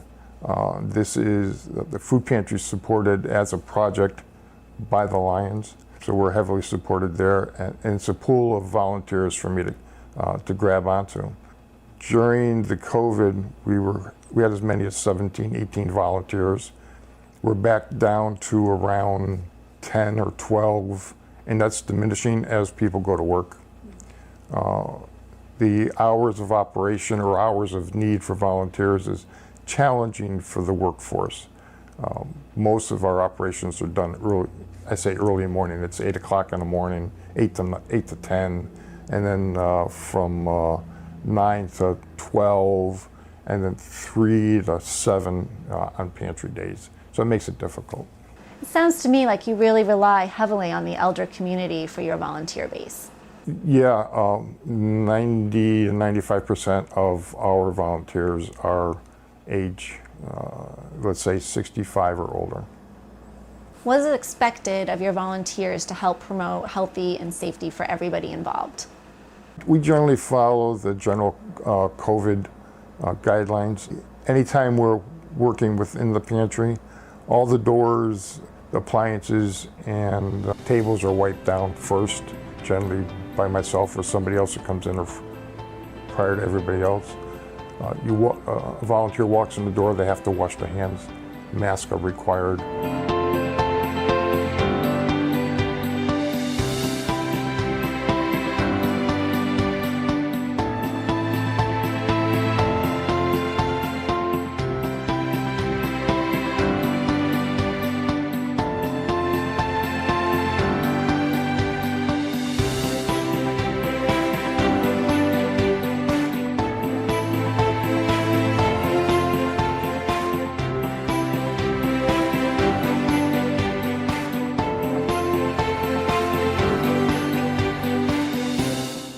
Gary, thank you for taking the time to speak with me today. It's been a pleasure.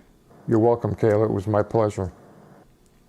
If you'd like more information on the food pantry, please visit the Town of Raymond website.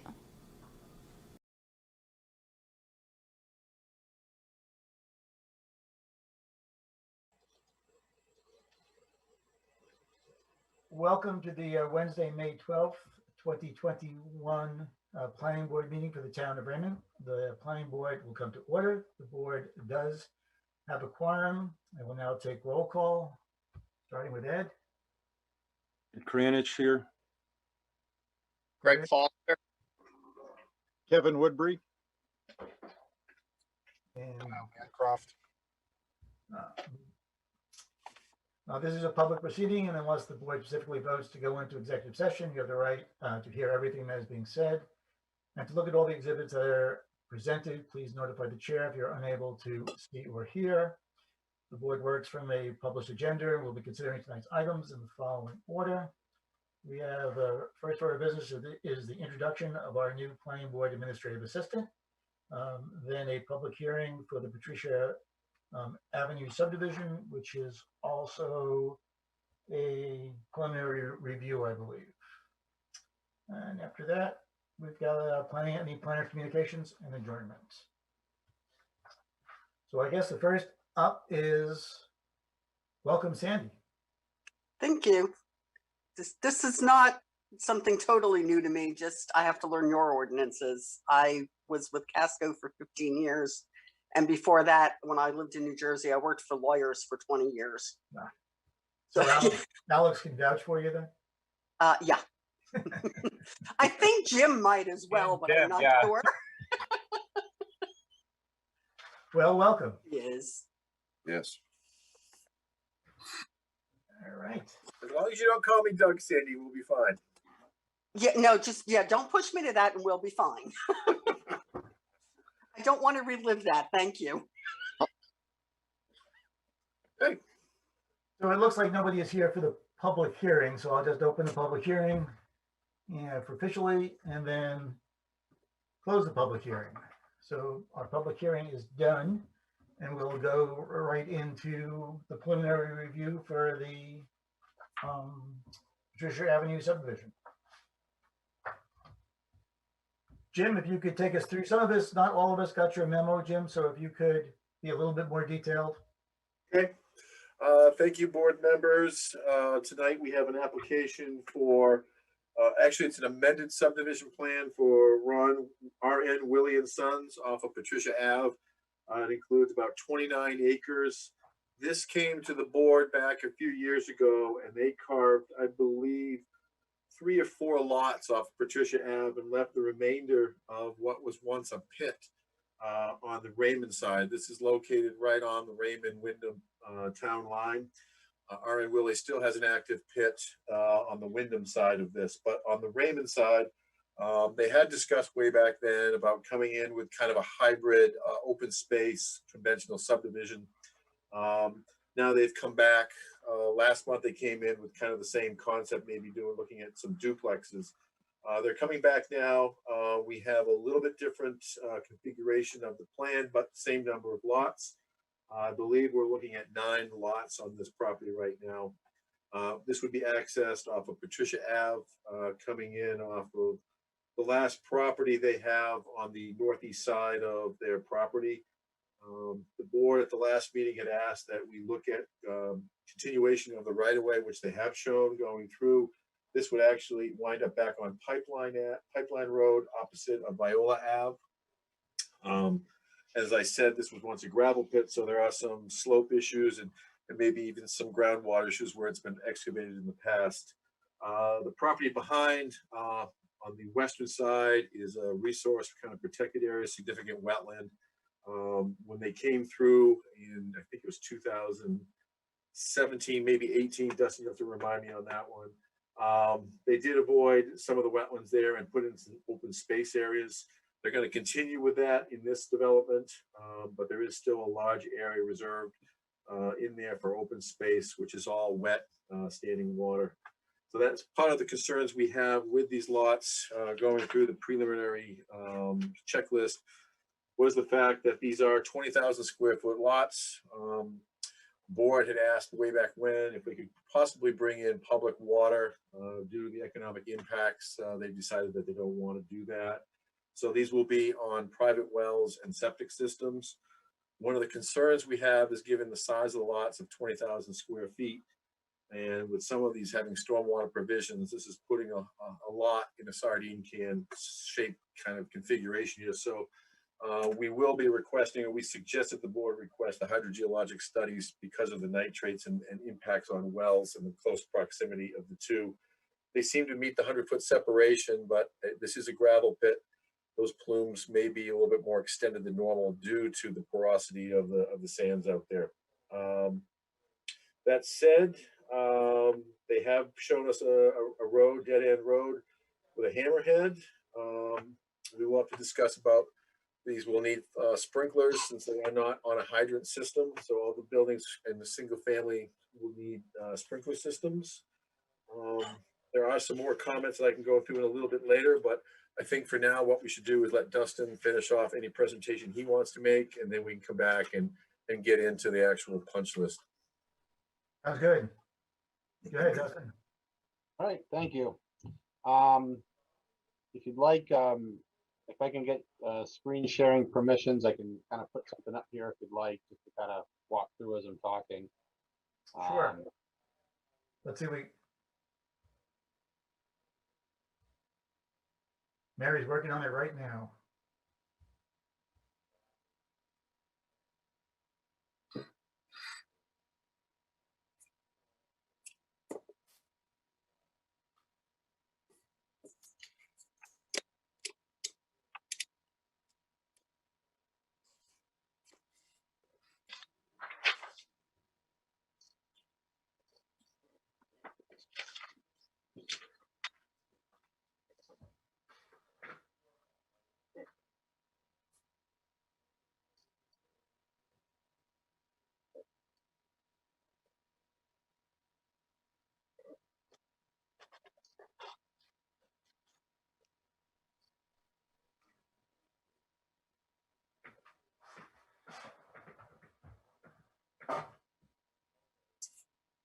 Dustin, can't you just click the share screen and she can grant you access?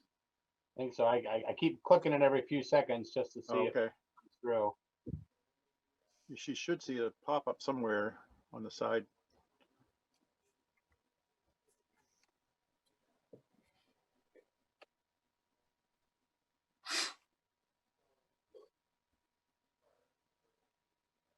There we go.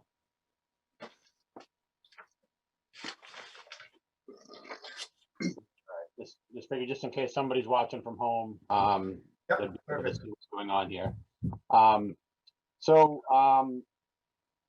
Since the last time we were in front of the board, we have gone back and made some, not major adjustments, but some kind of tweaks to this plan that we thought would help some of the issues that we had brought up at the last meeting, and kind of clean the project up a little bit. So when we were last in front of the board, we had some relatively narrow lots down to 75 feet wide, which is what the minimum requirement is for these clustered lots in the ordinance.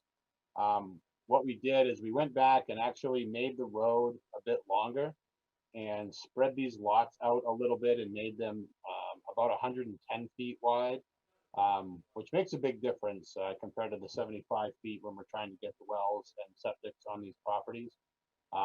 So we think that was a helpful improvement to the project. The other thing that we did, we previously had kind of a combination of clustered and conventional lots that had some interesting configurations through those wet areas.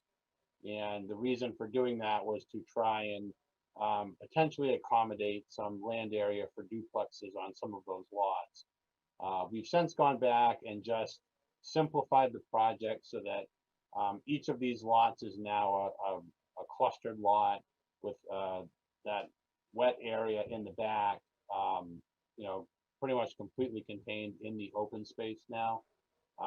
So the way I understand the ordinance is that these would all be now just single family lots, and that we wouldn't be looking at doing duplexes on any of the lots as proposed. The general layout orientation of the road is similar to everyone's favorite. proposed previously.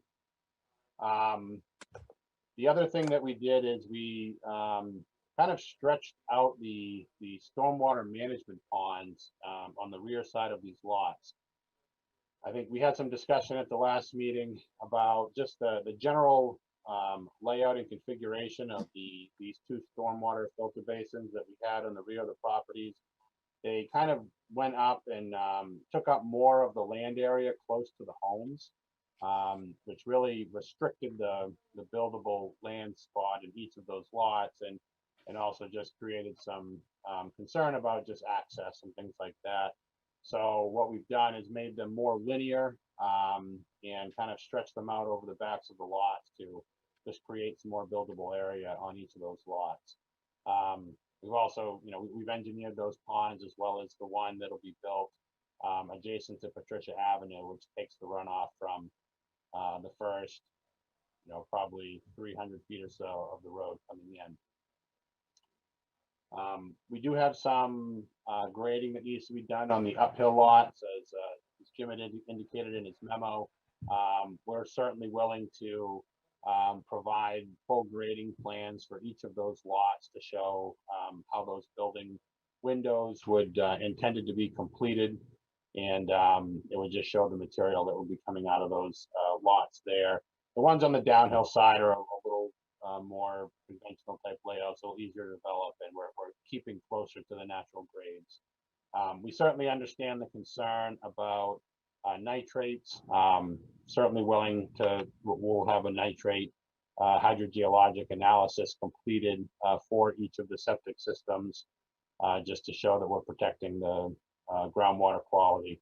So certainly happy to do that, as well as the septic designs for each of the lots. We have had the soils looked at in a kind of a mass analysis in this area, where there's 9 lots in a relatively confined space. We did have just kind of the whole area looked at. There doesn't appear to be restrictions for wastewater in the areas that we're proposing, but we will document all of that in our application when we come back to the board with formal test bed analyses for each of these lots, as well as the hydrogeologic analysis for the leach fields. We are in the process of working with the Maine DEP on the approval of both the stormwater management design as well as the site disturbance that's within 75 feet of that large wetland of special significance that runs in the middle of the site. We have our pre-submission meeting with the DEP tomorrow. So we felt this was a good timely meeting to be able to check back in with the planning board about these modifications and preliminary plans that we've laid out, so that we'd be able to incorporate any comments or questions that you have and be able to incorporate those into our application that we'll be making to the Maine DEP following our meeting tomorrow.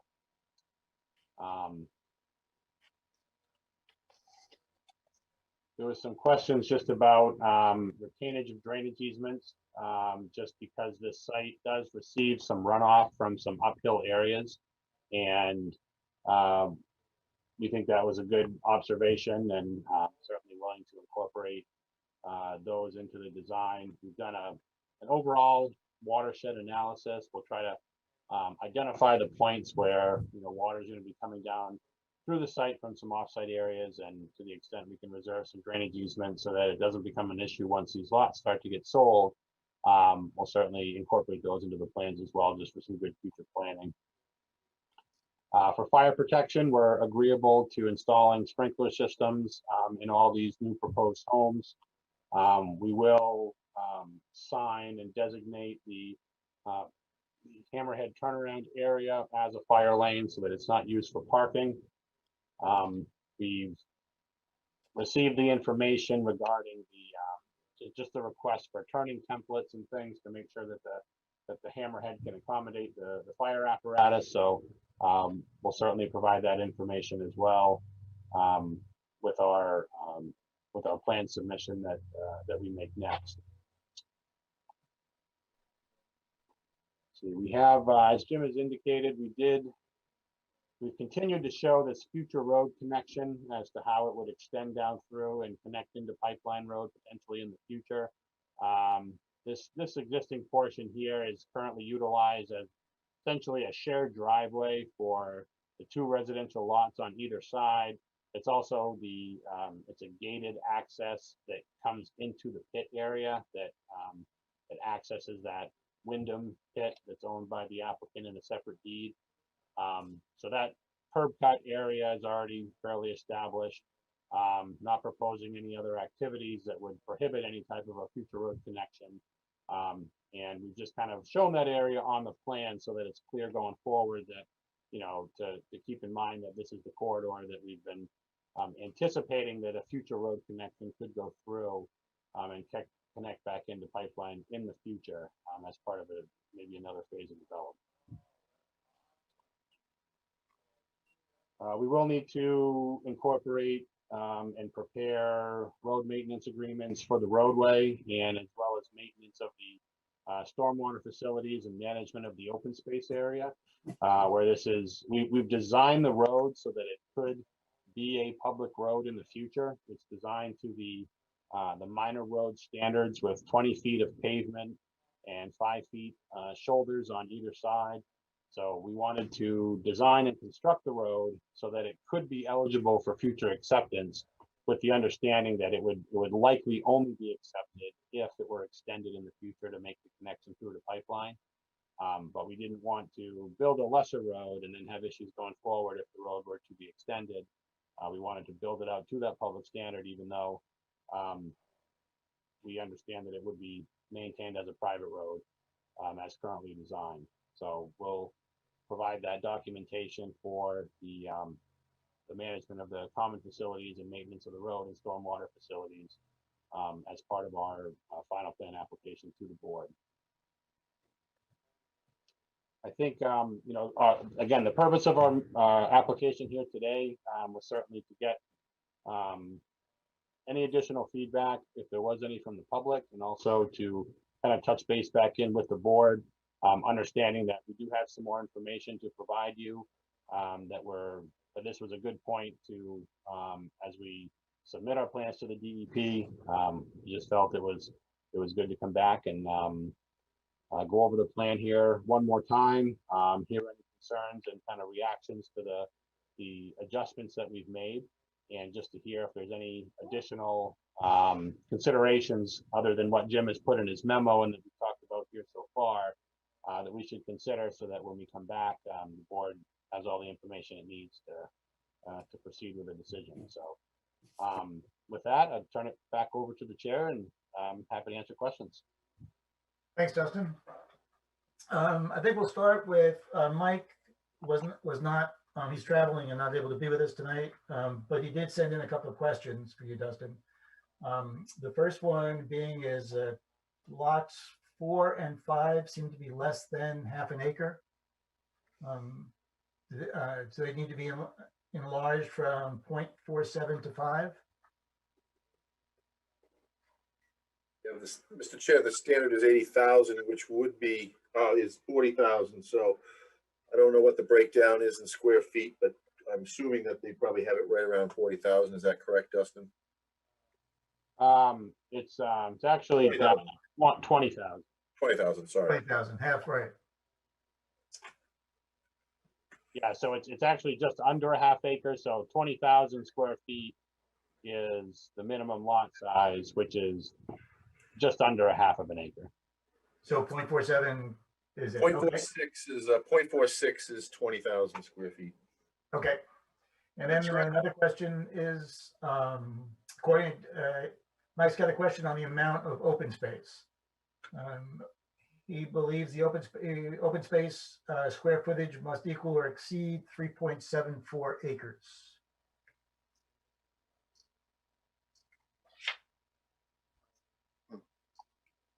Okay, I can I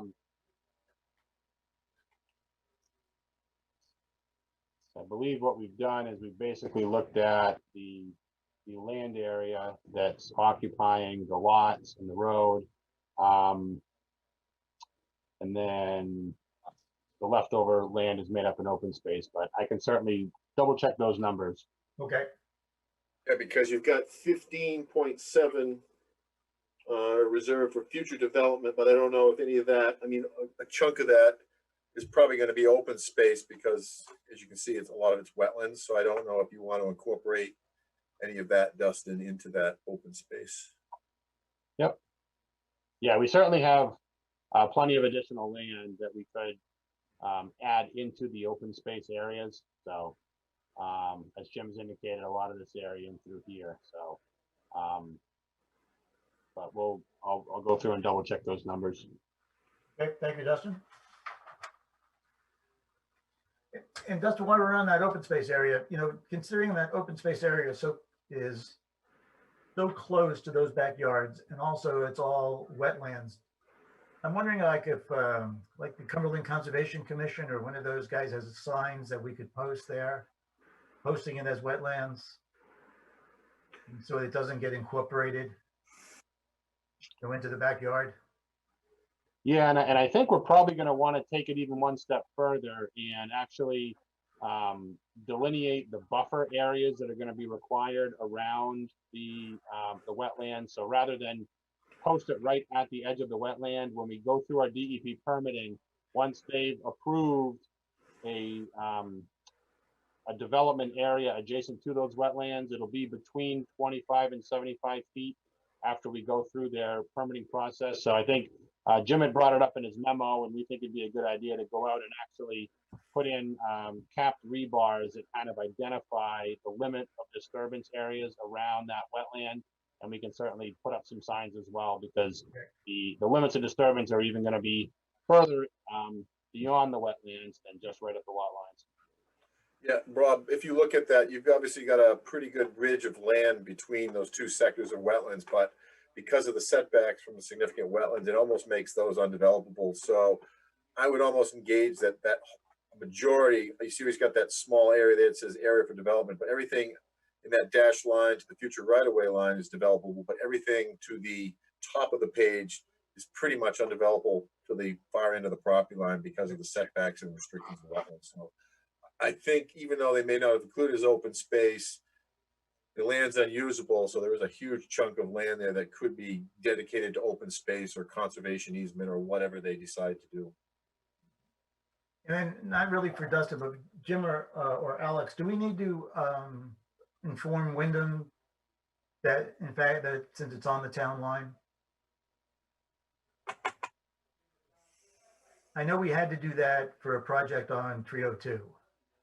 It may be beneficial to just inform them. I know they gave us a courtesy primarily because I'm not sure, because we're accessing through Raymond and the development is not going into Wyndham, but it may be just a courtesy to inform them of the development adjacent to their town line. I know when we looked at the other side of the pit, Ron, or there was an interest in maybe a solar farm on the Wyndham side, but that would have had to access through Raymond. So again, we got a courtesy invite to see what was going on and the impacts. I do think it makes some sense just to inform them of the activity, but also they won't have any say in it because right. I think is a common courtesy with the town. It may be beneficial just to inform them of what's going on. And, you know, there are some, well, I think are there some abutters in Wyndham that may be impacted, or is that still Ron's property? No, I guess there's one or two. Yeah, there's one. Yeah, this is Shizig up here, and Valent and Dodge over here. So this is Wyndham property that would be an abutter.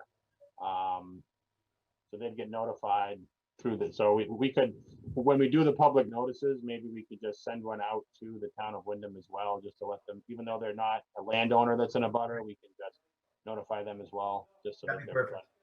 And when you do the DEP notifications, Dustin, will those abutters be notified as well? They will, yep. We would not put a public inspection copy in like Wyndham Town Hall. That would be in Raymond. Right. But you know, again, we I can think you can notice though, it will say it's available in the town offices of Raymond. So if somebody from Wyndham wants to see it, they can go to the town of Raymond or pull it up on a website at DEP or something. Okay. Wayne, I know you had a fire memo. Are you okay with where it stands now? The only remaining question I had for Dustin was the outside electrical disconnects on the dwellings. Yep. Yeah, we can make that a condition of approval just so that it's, make sure that it's picked up during the building permit process. Right. We will also need to have the name of this connector, I guess I'll call it, approved by the E911. I think that's Kayla and the fire department, I think, that coordinate that. So we will need a name for that to make sure it passes all the musters of common names and it's exclusive. And I know Wayne gave you some information on the radiuses. A lot of that information is going to be, we hope, passed at the town meeting coming up here in June. So I think it'd be to your benefit to incorporate that now, because your final approval obviously won't happen before that. Yep. Jim, wouldn't the extension be the same name as the road? Yes. Yep, Yeah, okay. and I guess one of the things I we can get into, we get into a little bit more of the technical design is, I think too, I understand during construction, Ron may want to utilize the pit to build pieces of the road, but I think upon the road completion, we're going to want some kind of barrier across that so people do not try to cut through that as a shortcut. I think you can put some large stones or something like that in there far enough away so you can plow and push stone, but we don't want motor vehicles, public motor vehicles coming down and going through this and getting into the pit. And I don't think Ron probably wants that either. So I do think at the end of this, we're going to want some kind of barrier there for motor vehicles. If people want to walk through there and walk down to Viola, I guess that's something you'll have to figure out if you want to put that in the homeowners, that they have the right to cross through there. Because I do know that that's still an active pit, right, to an extent. Yeah, and what we would probably do is kind of like what you see, we would put a couple of the those frost posts with the hooks on the top and run a cable with a sleeve over it so that it could be removed if somebody needed to, access through it, but that it would be not passable on a regular basis. Yeah, and I think about that. I don't know if you even want the pedestrians going through there until the fact that he's done with the pit, because I don't know if we want pedestrians crossing through, or there'll be dump trucks and loaders and things like that through there. Right. There are some other technical details that I don't know, Bob, how you want to go through. I guess there's some other board members. Let's go through their comments first. So from the board, is there anybody that has any questions or comments? Okay. Greg, you're okay? Kevin? I'm okay. Kyle? Kyle, you still there? You got comfortable and fell asleep. He finally got some sleep because it was quiet. Let's see. I have a couple questions. Go ahead. It was a while ago, but when we did the site walk, I remember that where the road came out to Patricia Avenue, there was some issue with the right of way and the property lines. And I think we were told that you had to do a land swap or something. Has that been addressed? So yeah, so what we're showing here is the road going through what is going to be a triangular easement on the neighbor's property here. So as part of our, final plan, we'll show you the easement language that's going to convey that triangle of land. So yeah, we have enough road frontage to bring the road out, but it's just it's not in a great spot. So we propose to move it over so that it hits right on the corner, so that you've got decent sight distance and also avoid the utility pole that's right there. So it's in the optimum location the way we're showing it, and it will require an easement over that abutting property, which we will provide. Okay. One other question I had on sheet 6 of 8 between lots 2 and 3. At the end of the drainage easement, it looks like there's a outlet of some kind, or the symbol is that correct, or is it just a swale that goes down there? Get it up here on the screen. So we've got these two swales here and here, which are going to take runoff from the road culverts and direct it down towards the filter basins.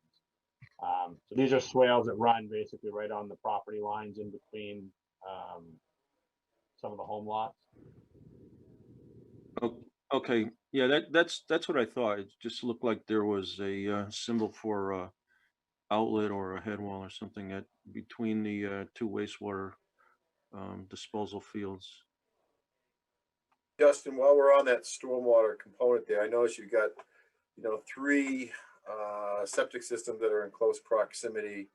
2 of them are kind of tickling a small patch of wetlands there, so I'm not sure where the soils will be or whether that'll be on a fill situation or whether those will have to be tweaked to get out of those wetland areas. But my other concern is, maybe I didn't mention the memo, is how do we get access to these stormwater areas?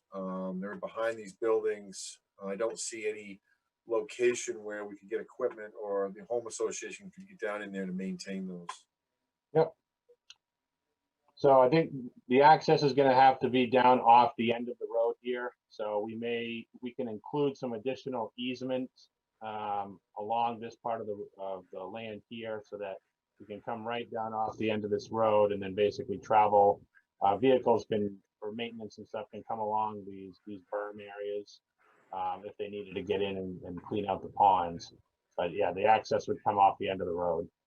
So we may have to extend that stormwater treatment easement maybe to the end of lot 5, just to give them full Yep. access or some kind of vehicular access over lot 5. And that's kind of all contingent upon how you deal with the DP. The other thing too with that is, you know this as well as I do, the DP will be looking for some test pits in those treatment areas, and knowing that your water table is probably around 279, 280 seasonally, maybe, you know, that might be a little bit of a challenge, but you know, that's a little bit more down the design road with the stormwater. Yep.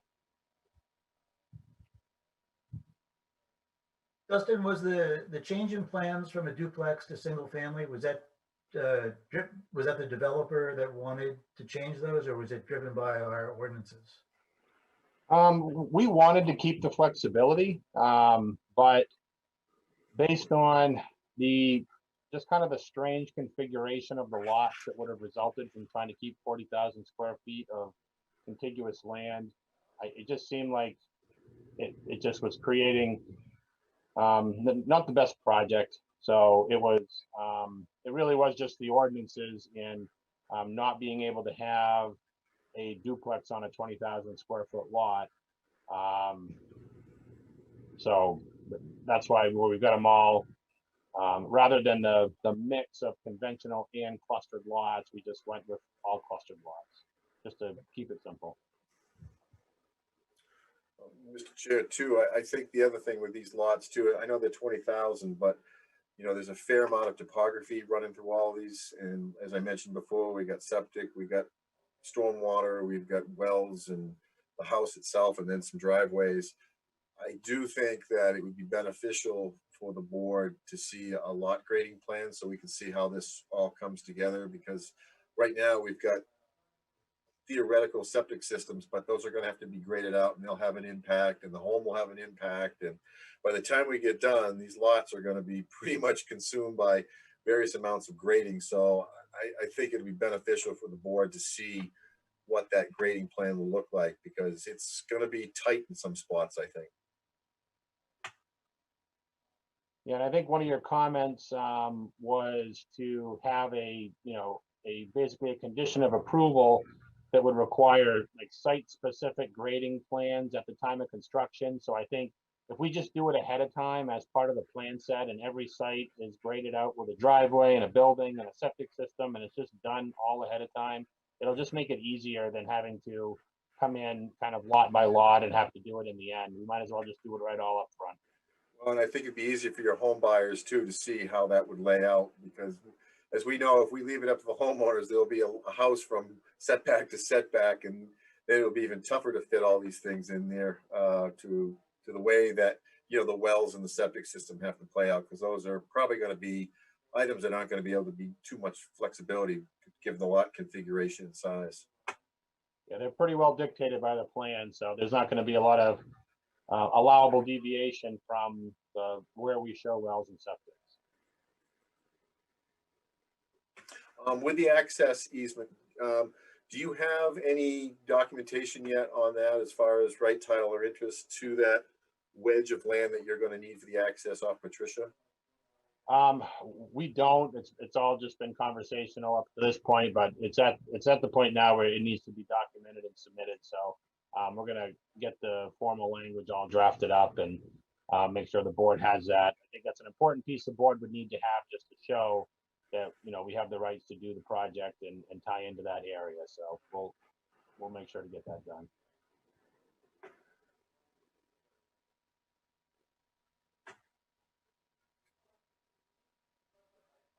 Dustin, how big are the homes planned to be? How many square feet? Judging by the kind of the interest in the other homes that were built by this developer and through here, that they'll probably be ranches for the most part. A lot of them are, I want to say around 1,300 square feet or so.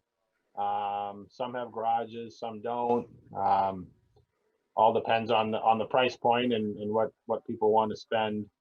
Some people may want to add a garage later, or there may be some two-story homes, but I think it's predominantly going to be ranches, you know, in that 1,300 square foot range. Anyone else on the board have a comment? Questions? Yeah, I don't know where you're going as far as a motion with this, but obviously I think we've got some items here that under the preliminary requirements that we're either missing or we need more information on. I do think that the access easement, where we don't have an agreement yet, is a pretty big piece that we need to have as part of the preliminary plan. And I do think that maybe we want to get a little bit more feedback on the DEP side after following their pre-application to find out if they are going to be on board with the stormwater, because if they're not, then that could substantially change the plan as well. But it's your board, it's your decision what you guys want to do. But I don't think we're up to a vote. Yeah, I don't think we're up to a motion yet, Jim. Okay. Yeah, I would agree with that. But I don't think that in the sense of dragging it along here, Dustin, I would think that we probably could get it all done in the next meeting. I mean, I don't think we need two more meetings to accomplish it. I just don't think we have really a full enough application at this point to say we have a full application to go ahead with a motion to do it. That make sense? Yeah, that makes sense to us. And so for us, when we make our application to the DEP and they find it complete, and at that point we'll have all the information as well that we talked about tonight here. I'm happy to submit plans back into the town at that point that would be complete, what the DEP requires, and addressing these items we talked about tonight. My question would be if the board would consider any type of a final approval before we get our DEP permits, or would the board prefer to wait? I guess about a year and a half, 2 years ago, we kind of fell on the side of waiting until we heard from the DEP so that the board had the final decision by giving that kind of final decision of the design to the DEP. So I would guess that that'd be the same way the board would go. If anybody on the board there want to chime in? Yeah, Bob, you're pretty consistent. That's the way the board's been acting in the last few years.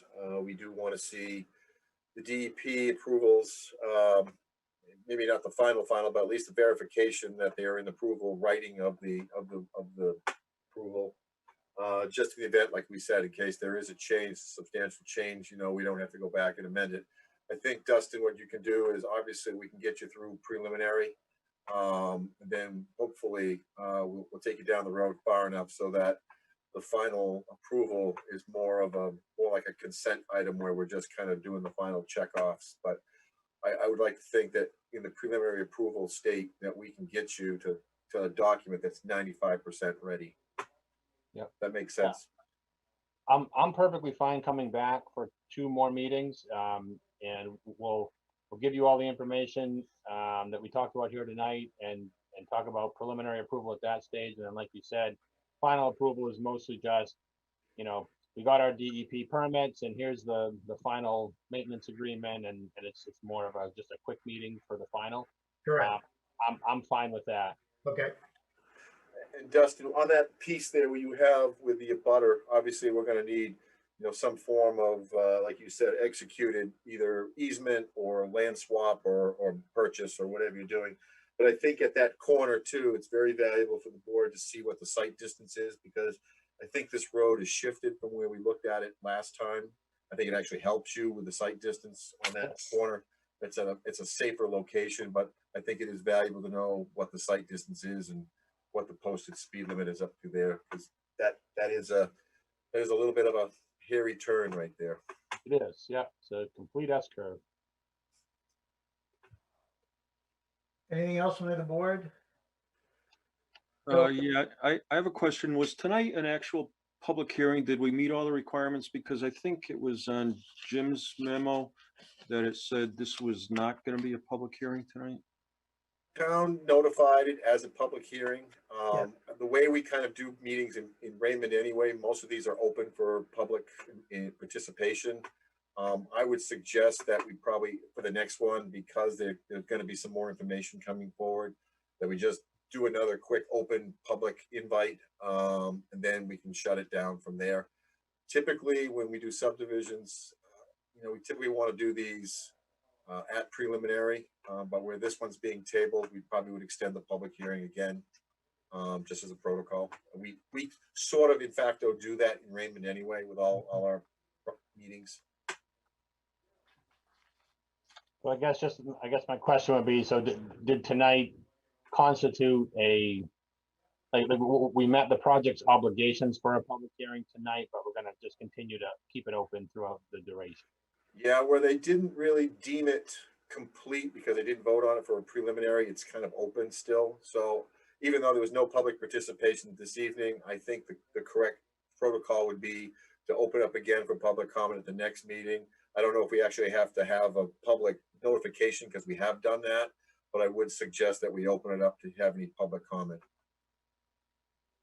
Yeah, we've met the requirements though for a public hearing. Correct, but again, because you haven't formally voted on it, the public should have a say if there are any changes to that.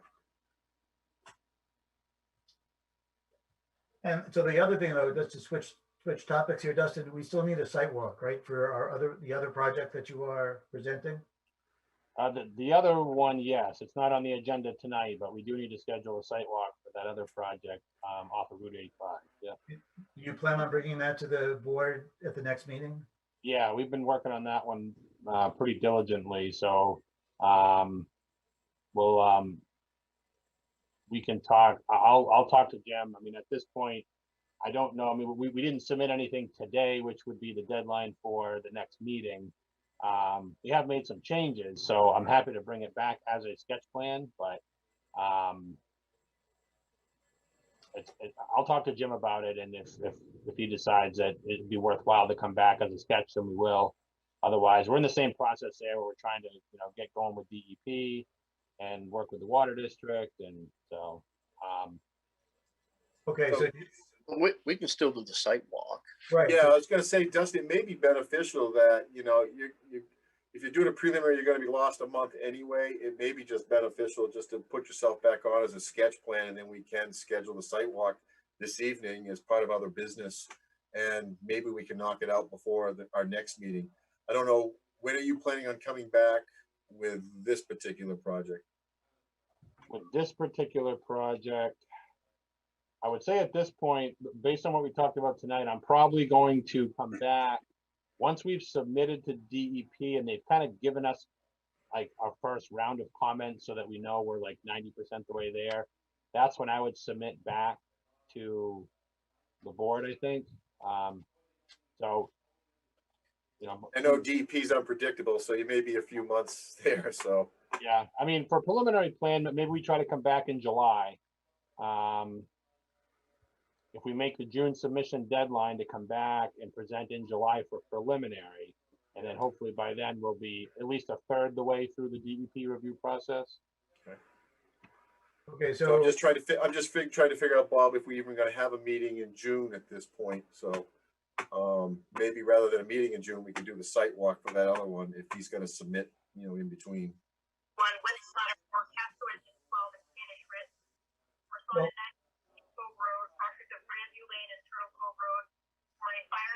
Wayne. Oh, that's Wayne. Okay. So well, we do need to advertise the sidewalk though, right? So Mary needs 30 days. And I guess, Wayne, mute, there you go. I just muted him again. yeah, I guess, I mean, and talking about it out loud here, there's, well, without getting into the details of it tonight, there's quite a bit that's changed with that project. I don't expect it to change again. There was a lot of moving parts when we came in the first time. We've settled on a lot of the unknowns and we're focused in on just what the project's going to be now. So I do think it will be worthwhile for us to come in because we're not even coming off of Claire Lane at all anymore, and it's a whole different layout. So I think it would be worth coming in as a sketch plan and doing the site walk for the June meeting. Okay, so I don't know if we have enough time now for the site.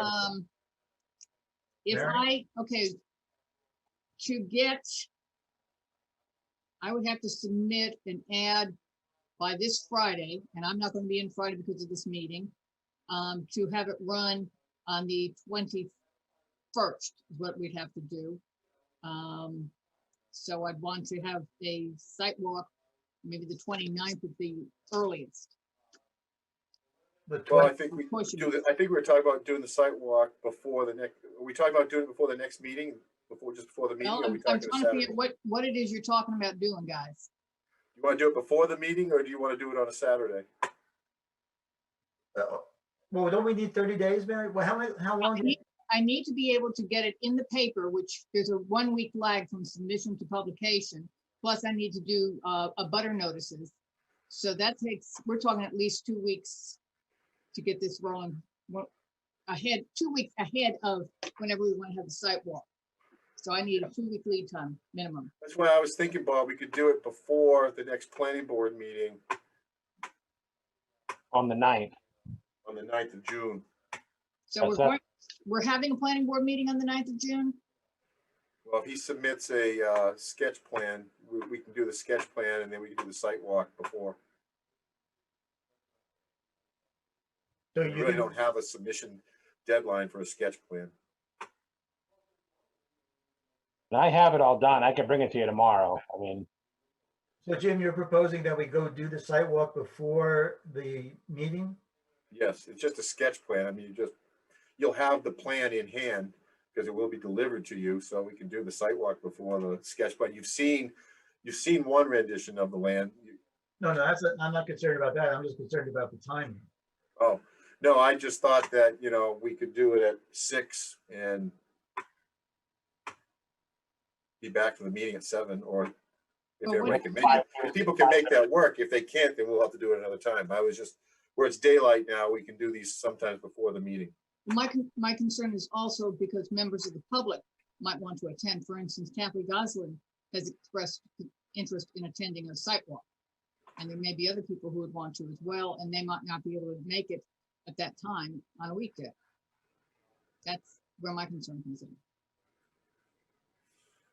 How about June 5th? That's a Saturday. That gives Mary plenty of time. Yeah, we should be able to do that. And then we don't try to squeeze it in. If we do the sketch plan on the 9th, that's fine. If we don't, that's not a problem. We just push it to the next meeting. Or if we're not going to do it, we could do it instead of the planning board meeting. Where's Dustin? Dustin, you still there? I'm still here. Yeah. Yeah. I mean, I'm fine with that. I mean, there's plenty of work for me to do just behind the scenes with Wayne and DEP and Portland Water District and everybody. And then we could have a discussion about the project and everything. So instead of doing this meeting like we're doing now on the 9th as a sketch plan, we could basically do a site walk and look at, and I'll bring the plan and we'll have it all staked out and you could look at our updated plan at that time. So how about, for the board, how about 6:30, half hour earlier on the 9th instead of our meeting? Would that work for everybody? Ed? Does, Works for me. Works for me. Kevin? I'm sure it'll be okay with Mike. So Greg, did you answer? You okay? yes, I'm okay with it. All right. Dustin, does that work for you? Yep, that'd be great. I appreciate everybody working with us on this. Okay, Mary, so we'll do 6:30 on June 9th, and there'll be no planning board meeting on that night. Okay, so site walk is 6:30 on June 9th. Right. Jim, that work for you? For me. Okay, Okay, I'll put it out. perfect. Thanks, Dustin. All right, thank you. I think we're all set on both projects, I guess. You got a 2-for-1. There you go. Yeah, I appreciate the multitasking. You're gainfully employed, Dustin. Jim, do we have any memo, planner communications? I'm not aware of anything else. I know Alex has had some conversations, but I don't think anything was submitted, so I don't think we have anything else at this time. Alex? Yeah, no, you're right. I don't have anything that's close. Okay. I do think, let me see, when's the town meeting that's coming up? So those new ordinances will be, hopefully our new amendments will be getting kicked in here soon. Kyle, I didn't actually catch you. Are you okay with with the sidewalk on the 9th? Yep, that works for me. Okay. Yep. Okay. Anybody got anything else they want to talk about? Get a motion? Is there a second? Second. All those in favor? Aye. Aye. Thanks, guys. And it's still light out. Yes. Thank you.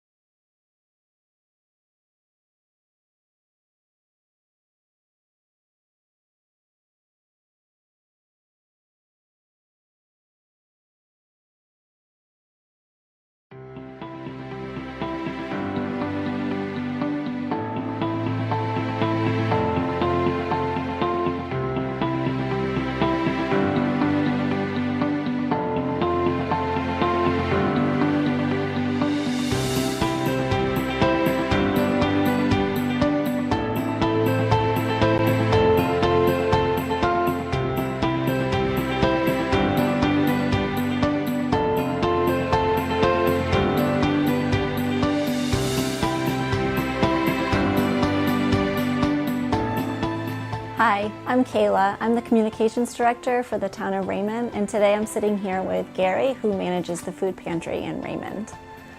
I'd like to talk with Gary today about the food pantry and how COVID-19 has affected his operations, but I'd also like to get to know Gary too first. Gary, how long have you been managing the food pantry? Well, I've been involved with the pantry for about 5 years or so, but as manager about 4 years. What started your involvement with the food pantry? Well, I had a forced retirement, and I was involved with the Raymond Lions. Some of the Lions were supporting the pantry. They brought me in. There was concern over pantry operations and how things were operating and what it looked like going down the road. Reverend Elmer, who was the proprietor of the pantry, took me under his wing, entrustment, and I've been building on that throughout. What are the hours of the food pantry? The pantry itself, the operation is on the second and fourth Thursday of the month from 4 to 6 p.m. Are there eligibility requirements for the recipients? Yes, we follow TFAB requirements. The TFAB is a temporary emergency food program provided through Wayside and Good Shepherd. Also, we allow, some families will have a hardship in any given month, and they come to the pantry as well. You mentioned that a bulk of your products come from the Good Shepherd Food Bank and Wayside, but you also rely on local businesses. Yes, we do food rescue pickups once a week from both Hannaford and Shaw's out of North Windham. But we also have food drives that are done and donations dropped off from some of the local businesses. Good Shepherd's a big one. The Ready Care, one or two of the local daycare centers. PNF has done donations and food drives, and so has 302 Nutrition. One of the things I didn't want to forget is the Thomas Pond Christmas in July. That event brings in over 1,000 pounds of dry goods for that one event. How has COVID-19 affected your food supply? We don't receive as many donations from local groups because of the concern of transmitting. We have been getting quite a bit of distribution from Good Shepherd. They have the program that goes farmer to family programs, so we're getting more of that produce stuff. We've been having larger distributions from USDA, which comes from Wayside. They're trying to help the farmers and the producers, food producers. Their warehouses are filling up. Well, some of that product they're giving to us for storage, not necessarily the product that we're using every day, so some of those volumes increase. At the onset of COVID, our store donations, rescue items went to almost zero. We rely quite heavily on store donations, rescue items for both produce, bakery, breads, and protein. Also, a lot of the dry goods that we were getting from Good Shepherd and purchasing elsewhere were not available on the shelves. COVID has changed how many of us have to operate. What are the major changes that you and your team have had to implement? In a number of ways. Number one, I've gotten more volunteers because there's less people employed and whatnot, and people eligible, need to get out of the house, need something to do. That's been a great help. As far as the clients go, we used to have interaction with clients. Clients would come in the door, have selections of product, work their way through, we'd have conversations, and then send them on their way. Today, it's a drive up, drop, do a selection, here's a box. The only interaction is with the intake person or the person that's giving them their food. You mentioned an intake person. What exactly does that entail? The intake person records who the individual is, number of people in the family, whether they're senior or non-senior, and they also ask them, they have a checklist of food items or dry good items, select things that we can give them a choice to take. And they'll fill out, ask the questions, fill out the form, bring the form into me, and then we start the process of putting their stuff together. Can you talk about your volunteers? Our volunteers are primarily driven through the local Lions group. I am a Lion. This is, the food pantry is supported as a project by the Lions, so we're heavily supported there, and it's a pool of volunteers for me to grab onto. During the COVID, we had as many as 17, 18 volunteers. We're back down to around 10 or 12, and that's diminishing as people go to work. The hours of operation or hours of need for volunteers is challenging for the workforce. Most of our operations are done early, I say early morning, it's 8 o'clock in the morning, 8 to 10, and then from 9 to 12, and then 3 to 7 on pantry days. So it makes it difficult. It sounds to me like you really rely heavily on the elder community for your volunteer base. Yeah, 90 to 95% of our volunteers are age, let's say 65 or older. What is expected of your volunteers to help promote healthy and safety for everybody involved? We generally follow the general COVID guidelines. Anytime we're working within the pantry, all the doors, the appliances, and tables are wiped down first, generally by myself or somebody else that comes in prior to everybody else. A volunteer walks in the door, they have to wash their hands. Masks are required.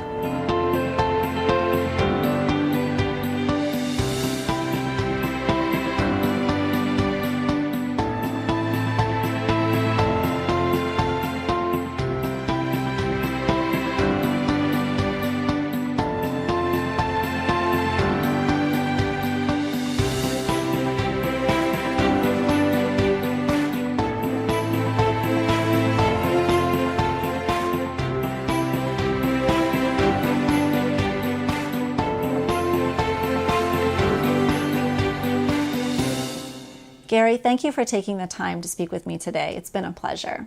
You're welcome, Kayla. It was my pleasure. If you'd like more information on the food pantry, please visit the Town of Raymond website.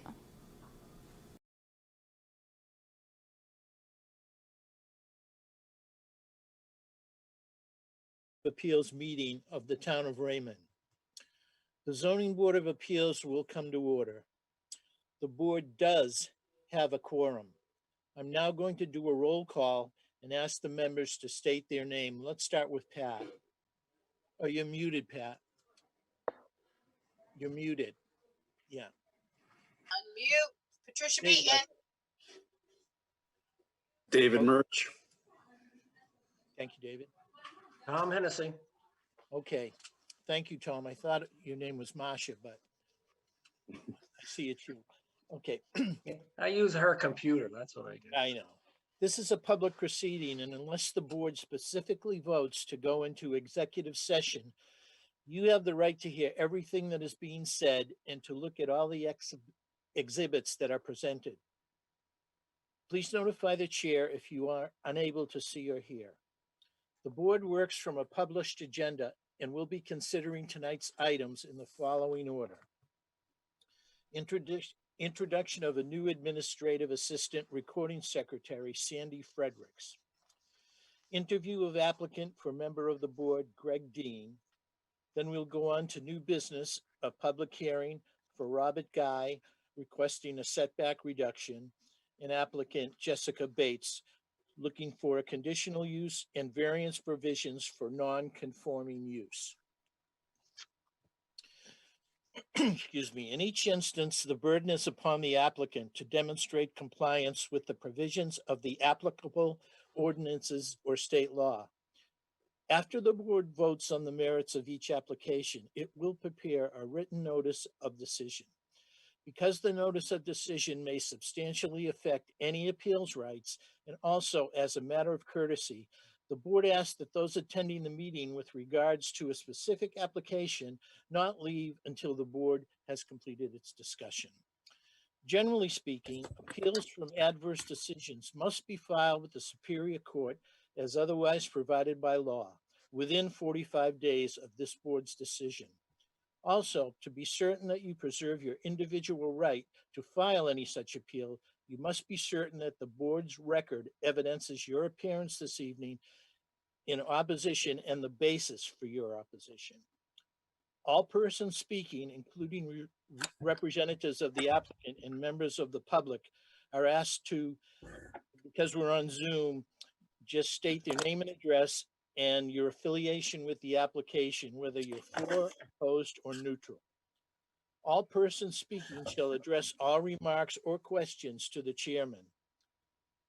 The meeting is not over until the board has formally adjourned. Any discussion not included on the meeting agenda or accepted by the board is to be held until after adjournment or conducted outside the meeting room. Alex, you're muted. You're muted out. Okay, there you go. Alex, are you going to introduce Sandy? Or I guess he can't. Yeah, I can. Yeah, can you hear me? Yes, I can. So Sandy's not here tonight. She's actually she had a commitment with the town she lives in prior to accepting her position. So she couldn't make the meeting, but this will be the last meeting that Mary oversees, and she'll be transitioning in after this. Sandy basically did this exact position in Casco for 15 years. So she comes with tons of experience for planning board and ZBA, and that's going to be her focus. She'll just be doing planning board and ZBA, and Mary's going to be just doing code enforcement. So we got too much going on for Mary to juggle it all. So we're splitting it up. So she'll be at the next meeting. I'm sure. I think you've probably already seen some emails from her. And I think you'll find that she's going to pick up right where Mary's left off. Well, she's got big shoes to fill, and we're really going to miss Mary. Yeah. The next item on the agenda is an interview of applicant for membership of the board, and his name is Greg Dean.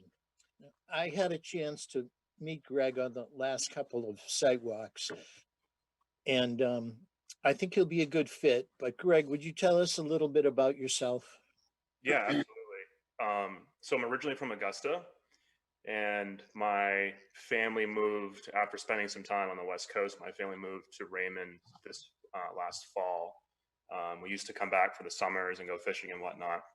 So I have family kind of all in the area, and the zoning board of appeals kind of appealed to me after going through the process of buying my house, and I got a chance to talk to Alex about some interesting zoning questions, and just kind of have a background in engineering, so it kind of scratches that itch for me, and watched a few meetings and saw there was an opening. So yeah, it seems like I'm pretty excited to learn, and a lot of experience on the existing members. So excited to kind of participate and be involved in the community.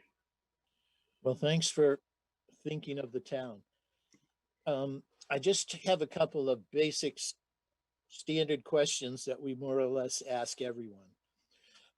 I noticed on your application that you said you have participated in numerous volunteer organizations / causes on and off. Could you just tell us a little bit about that? Yeah, sure. So I've been involved in, kind of informally involved in a couple different organizations. One for battered women. From my wife's from India, and there was a organization that represents a group of women from India that I've helped participate and fundraise for.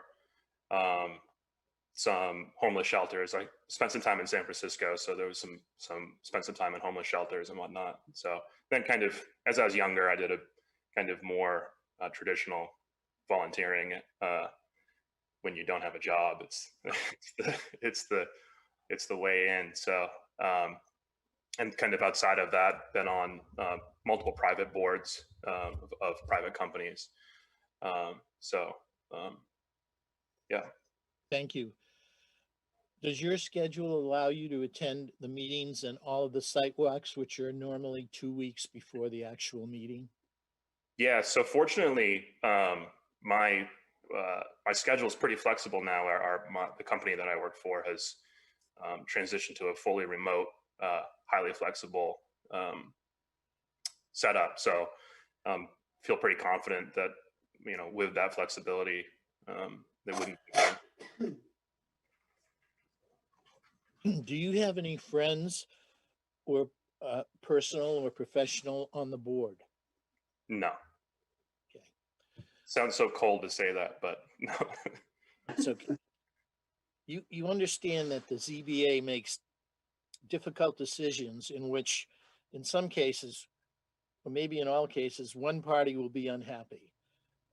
Sometimes that's hard to deal with. Are you okay with that? I am, yes. I'm going to ask the board members if they have any questions for you. David, do you have any questions? I do not. No. Patricia? No, not at this time. Thank you. Welcome. How about you, Tom? Just what's your degree in engineering? Computer engineering. Oh, super. Okay. Okay, I would like to make a motion that we vote on to accept Tom to the ZBA and have him continue on with Suluk and the next steps. That's Greg. He said Tom. He said Oh, Tom. well, I want to make sure he didn't quit. But anyways, I'm sorry, Greg. But anyways, can we take a vote? All those in favor? Did you want a second on that, Len? I want a second.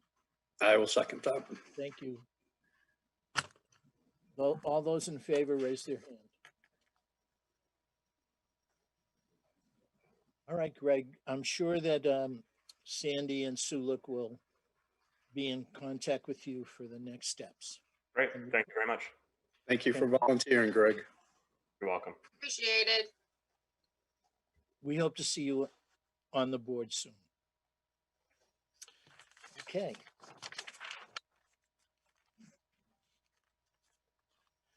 The next business is the application of Robert E. Guy for a setback reduction. Mary, did we open the phone lines?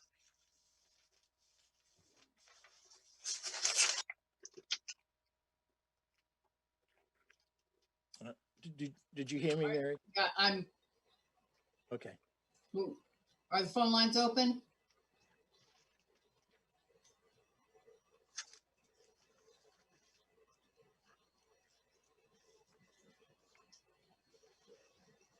I'm not getting a response from them.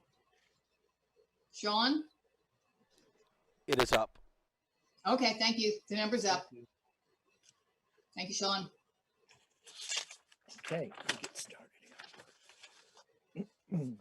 On 5/15, the Board of Appeals conducted a site walk at 367 Webb's Mills Road. In attendance were Len Sorelli, Tom Hennessy. Absent was David Murch and Patricia Beaton. Greg Dean, an observer, was in attendance, and Troy Peavy, a neighbor, also was there. The owners of the property or any of the owner's agents were not at the site walk. The area for the setback reduction was staked off. However, we had no one to ask, so some points went unanswered. What we will ask them tonight. The home appeared to need a major facelift, but was being worked on, judging by the construction material on the property. Neighbor Tom Peavy was opposed to the setback and indicated he would take part in the Zoom meeting. The home is located on a dirt road and is set back from Route 85. The property appears to be isolated in the woods.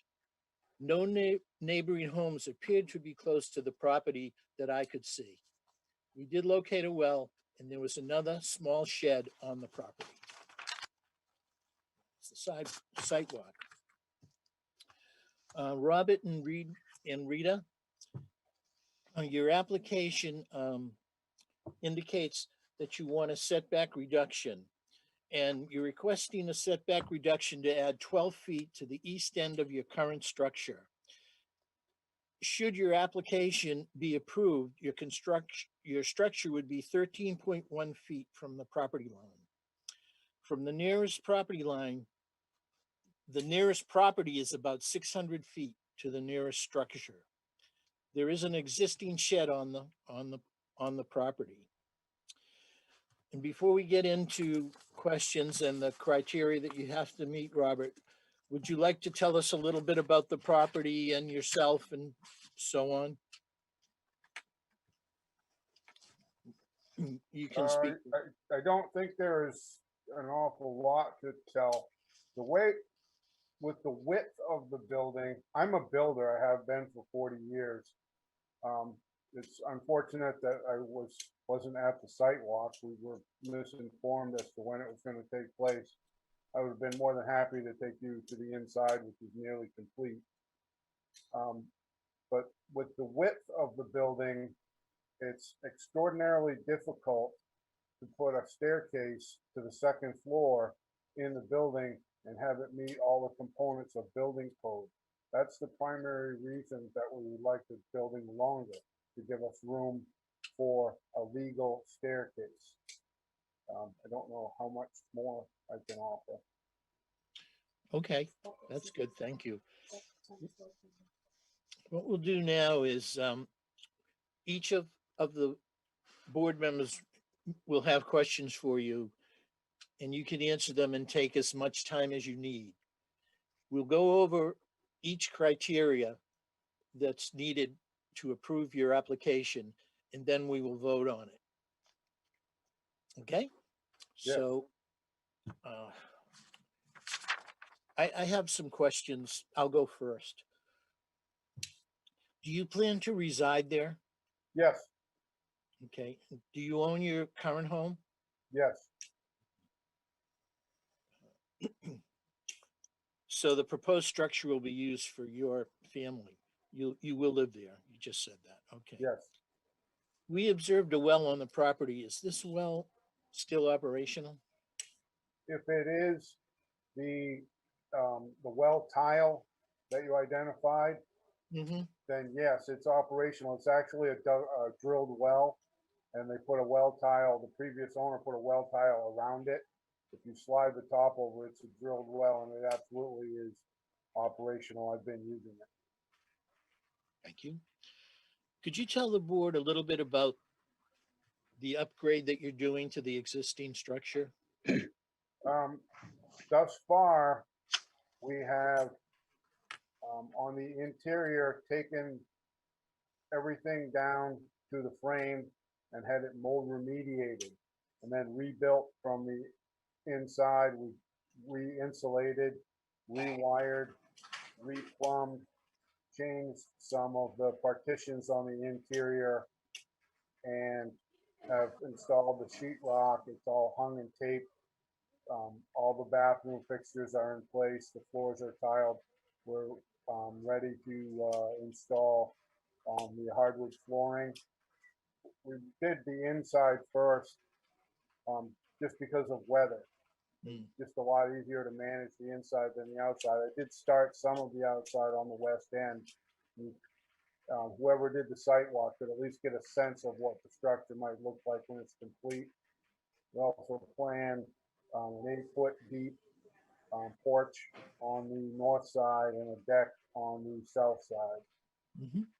I've got a staircase in it that is legal in every regard except for headroom at the very top. That was the best I could do.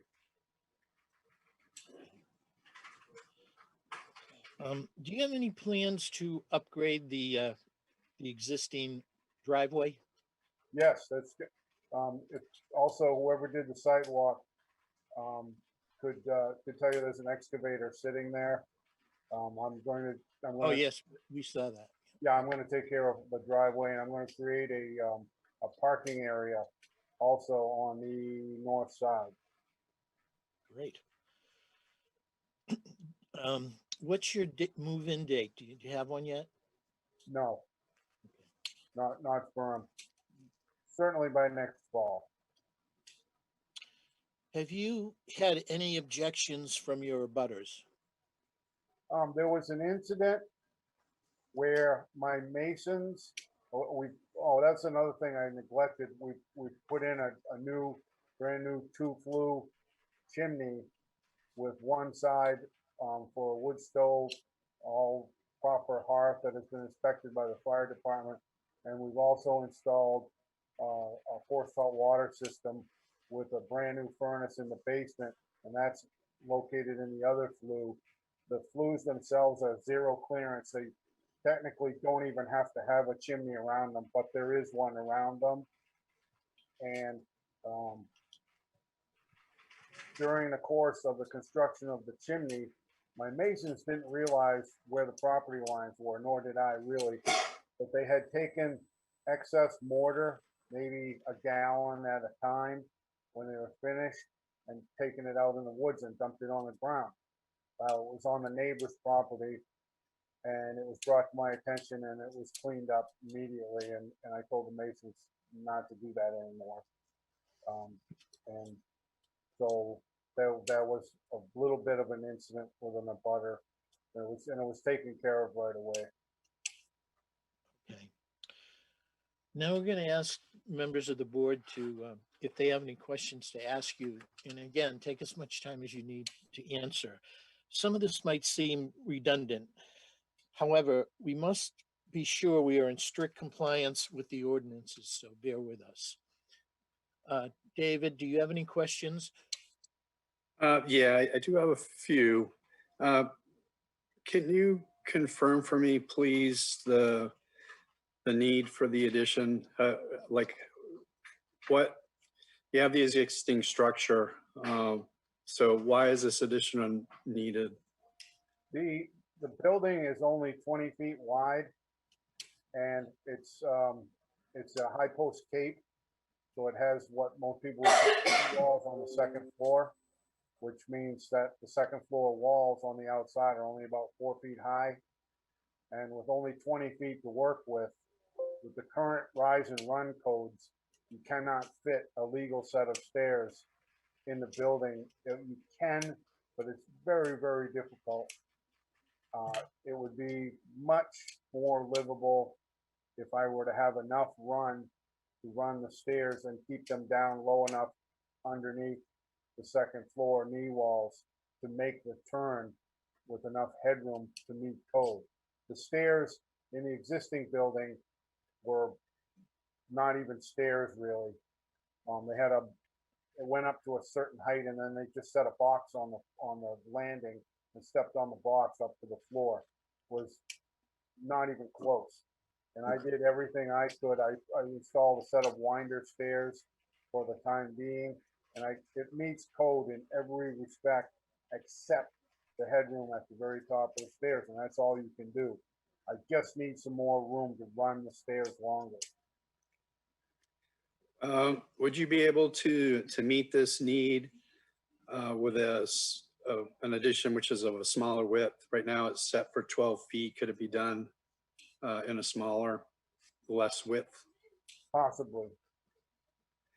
And could the staircase be placed perhaps in the back or in the front? Could that addition be shifted to a different side of the building? You cannot put the addition on, you cannot put the stairs on either side of the building. They won't fit they won't, without, the stairs would have to go in front of the entry doors. Okay, so it's not feasible. No, if you try to run them up, anytime you get to a stair height that's tall enough to step onto the second floor, you no longer meet headroom code because of the knee wall on the second floor. So that the top of the stairs have to be something like 7 feet to the inside of the building. And the building's only 20 feet wide. You can't even run them on the gable end. It's just not wide enough. Okay. And you really can't add, it's possible to add width to the building, but on the back, there's a septic system, and that would have to be relocated in order to move the building that way. And on the front is, the septic tank is kind of an infringement, and it's just very difficult to move it that way. Also, the way that the roof is configured makes making it wider very tricky too. And just to confirm, this will be your future residence, is that correct? That's correct. Okay. So no intent then to do any rental with it or anything? No. Okay. And just to confirm again, you have a fall move-in date? Or is that sort of tentative? So fall. That would be a good word.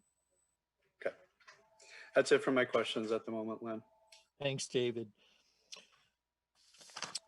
Robert, in the room where the staircase is going, is there room in there for anything else other than the staircase? That staircase is currently in what would be the living room, and underneath the staircase is the staircase to the cellar. Okay. And the staircase is immediately, well, you go around a corner and then it goes up nearly over the entryway. I got it. Thank you. Patricia, do you have any questions? No, Alex, you concur with everything that was said? Yeah, I've been in there a couple of times. We've talked about it and looked at the different options, and it makes sense that it's kind of a unique situation where it would be easiest to go that direction. It would be the easiest option. He said, you could go the other way, but just the ridge line of the roof, it's going to be a lot of work to go the other direction, and then you have to move components of the septic system, and so yeah, it makes sense. And the headroom right now is very low, not even close to what he would need. So we would like to see, that headroom at least meet the minimum for egress. So it makes sense. All right, I'm good. Thank you. Okay, Tom.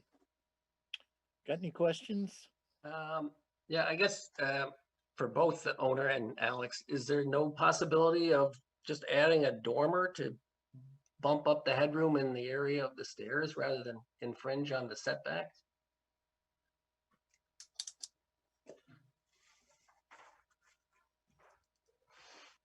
This is a post and beam structure. And when you start to cut into those types of timbers, there's a tremendous amount of engineering that would need to go into it.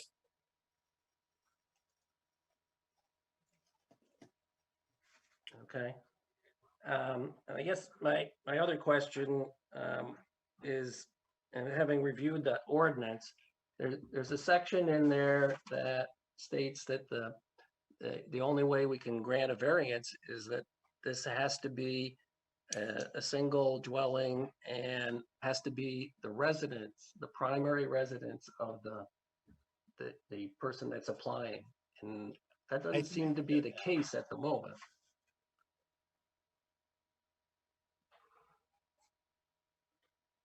Well, he hasn't moved in yet. So isn't that a little premature? Well, I guess my question is that the wording says a variance under this subsection may be permitted only from the setback requirements for a single family dwelling that is the primary year-round residence of the applicant. Does that mean he has to be the current permanent resident? In my opinion, no, but Alex, am I right? I mean, it's a really good question, because I think if you're, strict interpretation of the ordinance, yeah, I think that's what it's saying. But there could be a possibility. I mean, if he's planning on making this his primary year-round residence, I don't know if that could be something that gets added to the approval. Just saying that it needs to be used as their primary year-round residence once they get a CO, because technically right now they don't have a CO, so it legally can't be anyone's residence because they don't have a certificate of occupancy. So, but he can't do that until the project's done, and he doesn't want to finish it just to open it back up to, do this, because then it would require changing things drastically in order to get that headroom to get the CO. So he's kind of in a dog chasing the tail situation with that. Okay. No, and keep in mind that the board can add any additions to the, should we approve it, we can add conditions to it. Okay, the second line in that same paragraph says, a variance under this subsection may not exceed 20% of a setback requirement and may not be granted if the variance would cause the combined area of the dwelling and any other structures to exceed the maximum permissible lot coverage. Excuse me, I don't mean to overspeak, Len. Tom, we have to go through every aspect of this and go point by point, and Len would leave that off. So questions directed aren't regarding the ordinances right now. I guess I was just trying to save some time and find out if this is even a permissible thing to do. So.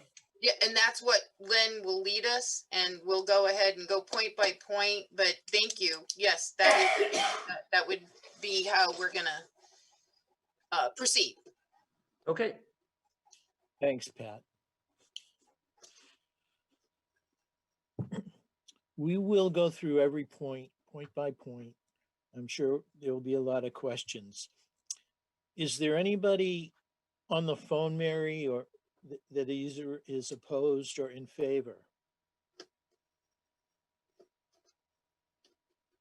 Not a peep. There's nothing's popped up on the screen. Okay. I'm kind of surprised Mr. Peavy indicated he would be on the phone line, but he could still come in if he wants. Well, I guess at this point, we should go over each point by point and decide if it meets the criteria or if it doesn't meet the criteria.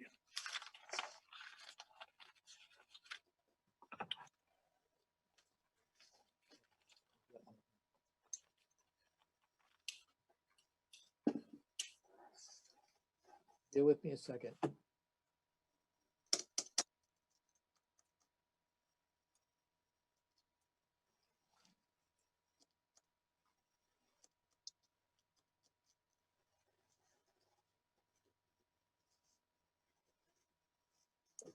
gonna step away for 1 second, turn a light on. Okay, good. Because I can't find what I'm looking for.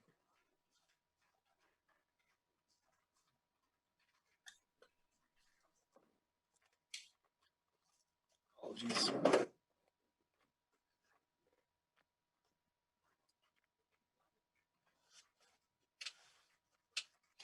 You all set, David?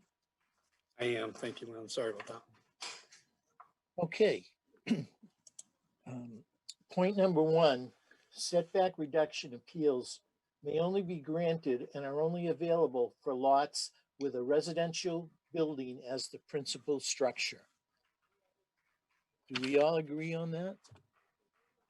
Lynn, can you confirm for me what part of the ordinance that you're looking at? I just want to match up to what I have in front of me. I'm looking at Article 6 on the Board of Appeals. Okay, and section B, subsection C, that's what I have in front of me. I just want to confirm that's what you're looking at. I just want to make sure I'm looking at the same thing.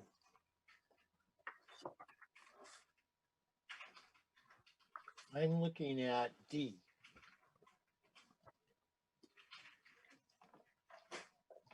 Under Board of Appeals, Section D, reductions from minimum setbacks. Okay. Yes, I think we'll also need to. I think we will also need to review the items under subsection or section B as well. But I agree. Reductions for minimum setbacks definitely a good place to start.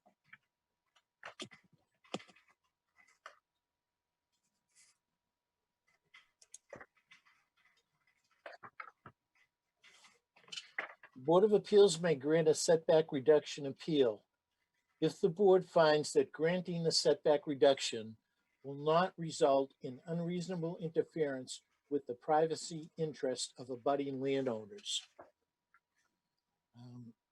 It appears we don't have anybody in objection. So can we all agree that he's met that? Yes. Yeah. Yes. Great. In granting a setback reduction, the Board of Appeals may attach reasonable conditions which it must deem necessary, may deem necessary to serve the purpose of this ordinances. So what we were talking about a little earlier, Tom, if we need to add a condition that he has to live in the house, we can do that, or we can add any other conditions that we choose. So at this point, should it be approved, we can add the condition that he must be living there. Does everyone agree with that? Please raise your hand so I can see. Okay.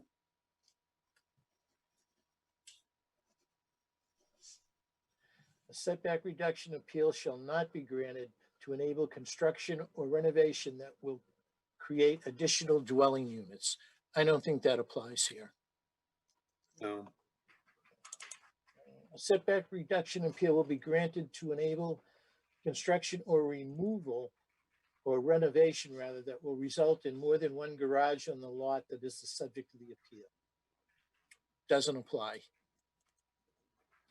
No setback reduction appeal may be granted that will result in impervious service lot coverage of greater than 15%. I don't think that applies either. If you don't agree, board, please tell me.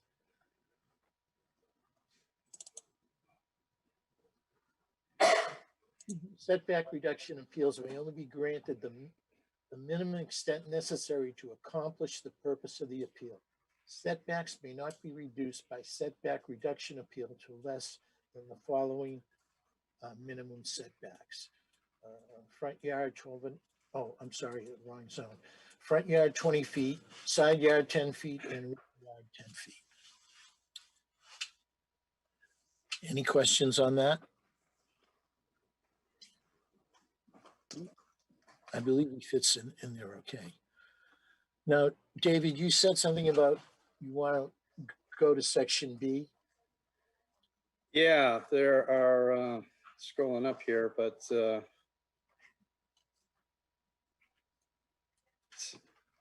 section B, under powers and duties, the Board of Appeals shall have the following authority.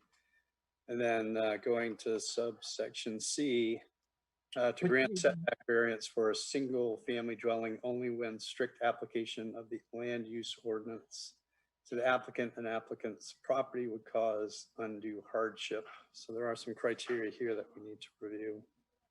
What page are you on? The page itself is 24. So Article 6, Section B, powers and duty. Are we talking about a variance or a setback reduction variance? Well, this is to grant a setback variance. Setback reduction, okay. Because the variance for hardship is a whole different animal and very tough. Yeah, this is, I understand there's undue hardship specific to certainly change of use, things like that. But then here it specifically says to grant a setback variance for a single family dwelling. There's undue hardship criteria that need to be satisfied. I believe this was a section Tom was looking at as well. Well, in my opinion, the undue hardship in this case, the applicant would have to prove that the land can't be used for anything else. No, there's a separate type of criteria specific to the setback. So in this case, it's not a request for, showing that it will provide reasonable return. First item actually is the need for the variance is due to the unique circumstances of the property and not to the general conditions of the neighborhood. So these are 5 criteria specific to a setback. And David, you're correct. This is the paragraph I was referring to. It's the section underneath bullet 5. So.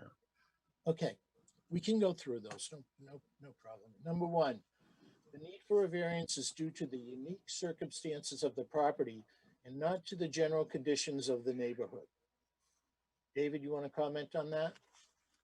If we choose to include the dwelling as part of the property, then I would say, yeah, it's a unique circumstance there. If the property doesn't include the dwelling, then I'm not sure that this would apply. I don't know how to interpret property. Do you have an opinion, Patricia? Well, he can't use, he has to have a proper stairwell and he can't have the property useful without it. And it does not affect the neighborhood with him doing such. I agree. Tom?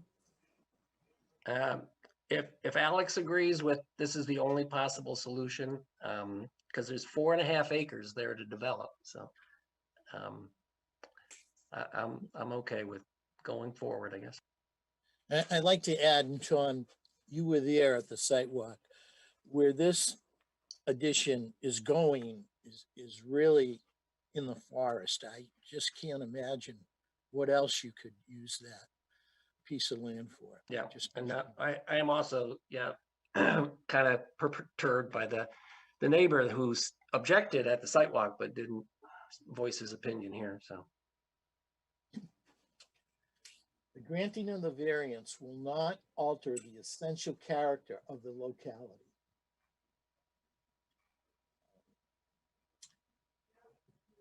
In my opinion, I just don't think it will.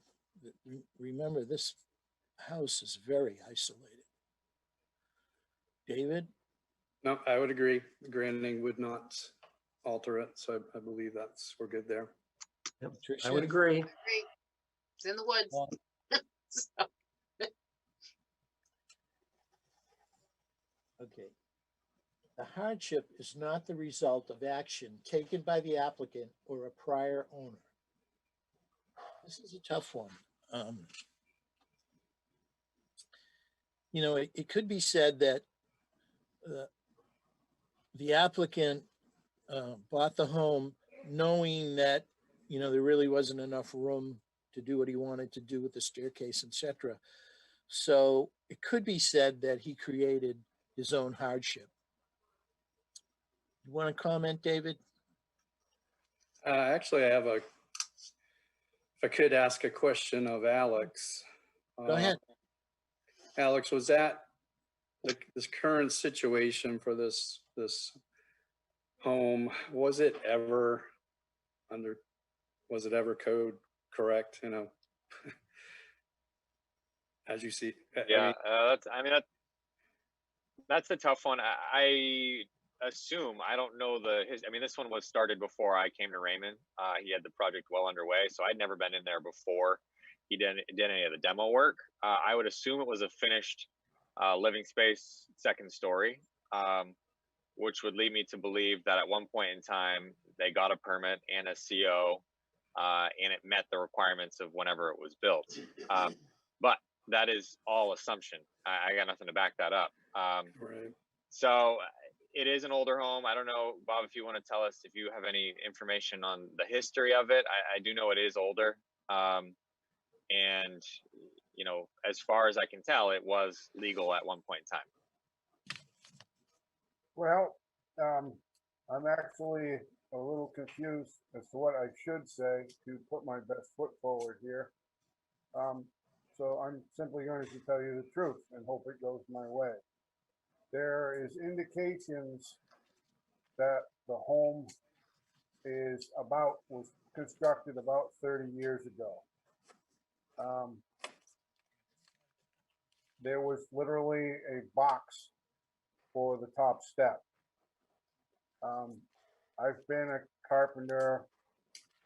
I go, maybe some of you might be familiar with a guy named Tim Pomelo. He was a selectman there many years ago, but I started with him in Raymond, and I can tell you that even then, that staircase was not even remotely legal, both from headroom and rise. It had a 9-inch rise. That's never been legal since I've been a carpenter. And certainly a step, a box for the top step, because the top rise was about 18 inches. It's certainly never been legal. And the headroom, the staircase is where it was when I bought it. So it never met headroom requirements. If they ever got a CO, I have no idea how. I would assume they just moved into it without the CO. And 30 years ago, things were much less formal, and they just moved into it and lived there, and nobody questioned them on it. But it was never a legal staircase. Now, I don't know if that helps me or hurts me, but that's the truth. Some of the window casings that I pulled out had delivery dates on them, which indicate the house about 30 years old. I would say honesty is never going to hurt you. So I appreciate that. I have the hardest time with thinking this was ever okay if there had to be a box to step on to get up. So I do think there was an action of a prior owner, but I don't see how this could ever been legal. So I can't take an, I don't see how I can penalize the new owner, even though I do believe that perhaps this is the result of the previous owner. I don't ever believe it was legal. So I can't penalize something for something that was never right to begin with. Can I interject? I've been into many houses in Raymond. There are so many older homes that as far as today's codes go, they would not fly. So, I mean, the staircases, I've been in homes that the staircases, I mean, doorways are off. I mean, you have to, there's like with this box in the step, the older homes, seriously, anybody moving in today would definitely need to make changes for it to be proper. And it's, sometimes they'll need a variance to do so. I mean, a setback to do so, or a variance, but I would definitely agree that the homeowner did not cause their own issue. So. Robert, am I correct that the home was foreclosed on? That's correct. Okay. And you purchased it at the auction? That's correct. So that the reason I mention that is it gives you an idea, how run down the place was for what it's worth.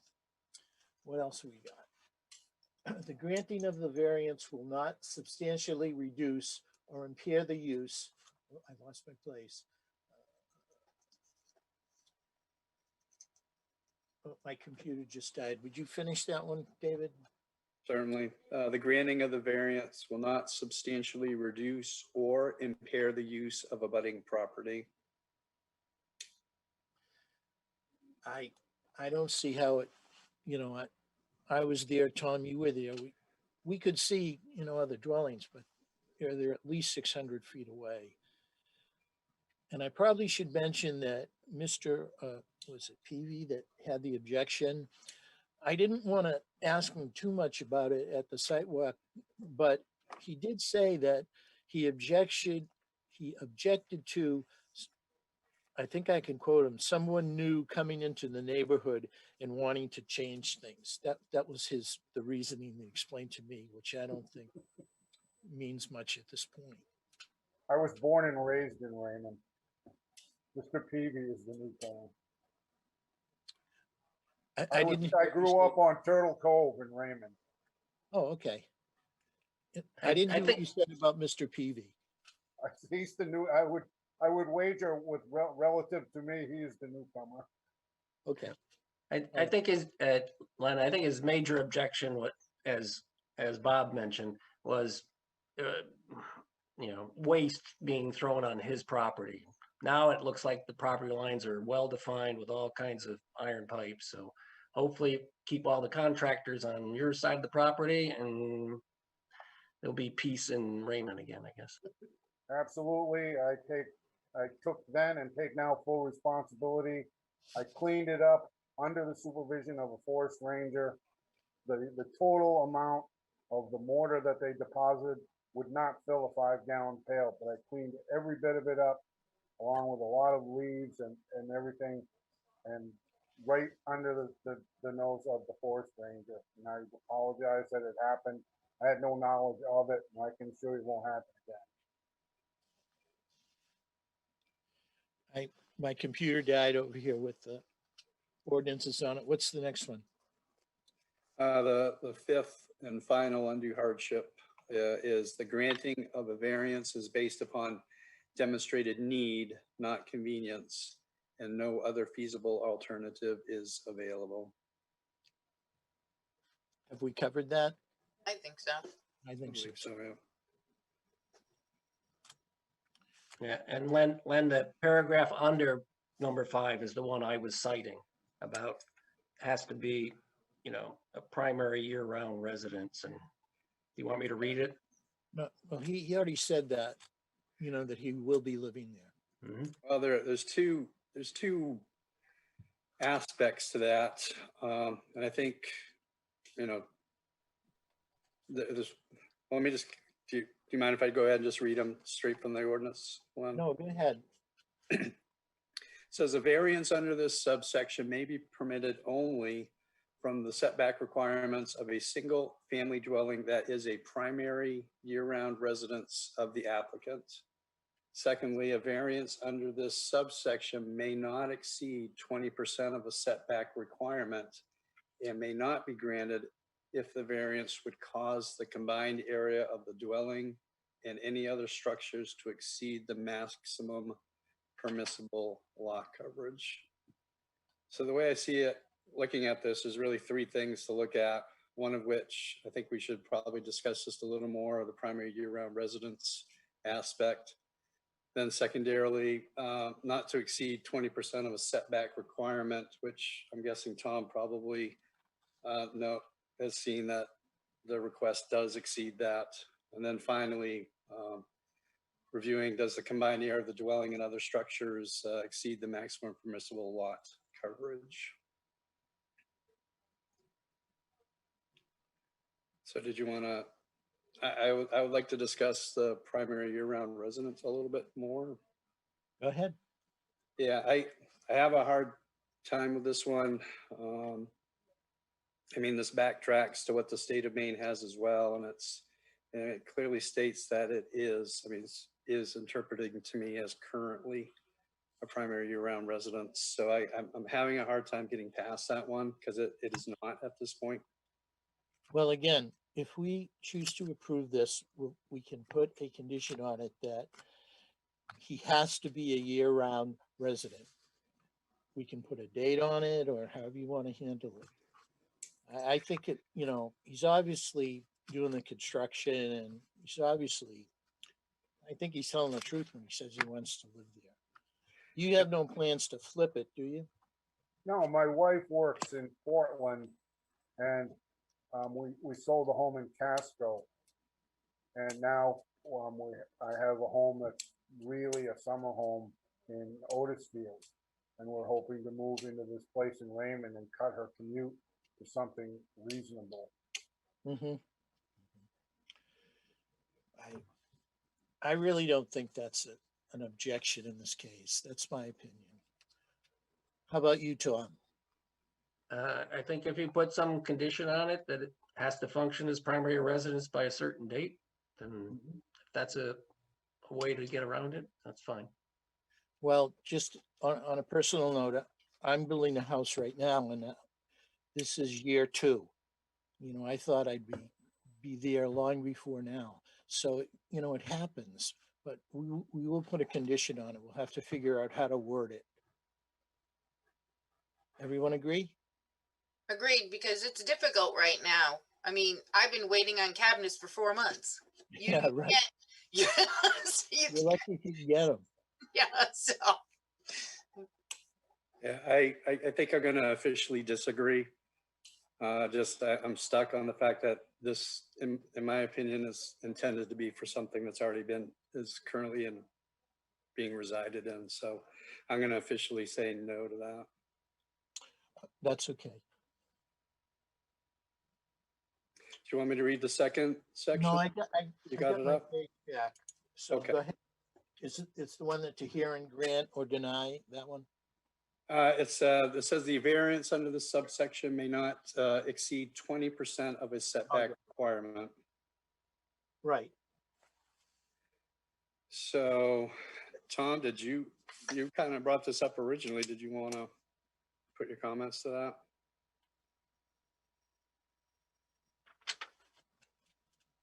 You're on mute there, Tom. All right. The setback requirement is different in each zone, right? So if it's currently whatever 25 feet, we're roughly cutting it in half. But Alex can correct me on which zone we're in and whether it's the side setback or the back setback, but it certainly seems like it's more than 20%. I mean, I'm showing, based on my research, in residential, the side setback is 20 feet. Right. Correct. And my calculations, at 25.1 feet out, that gives us 5.1. That really doesn't need to be included in the setback request. That gets us down to 20 feet. Then we would need an additional 6.9 that would take us to the 13.1. And 20% of 20 feet is 4 feet. So we really got 2.9 feet that we can't allow, which was kind of why I had that question of whether or not this proposed addition could be of a smaller width. I thought, excuse me, I thought that was 20%. The setback of the addition couldn't be more than 20% of the whole dwelling. That's what I thought too. Yeah. We're not, I didn't know. So one of the things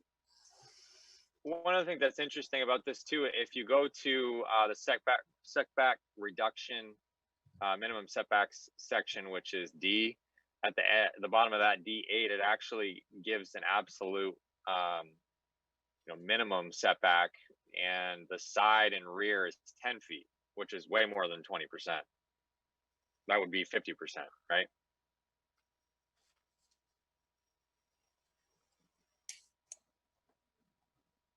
Of the 20. Right. It's saying you can reduce it down to 10. Yeah.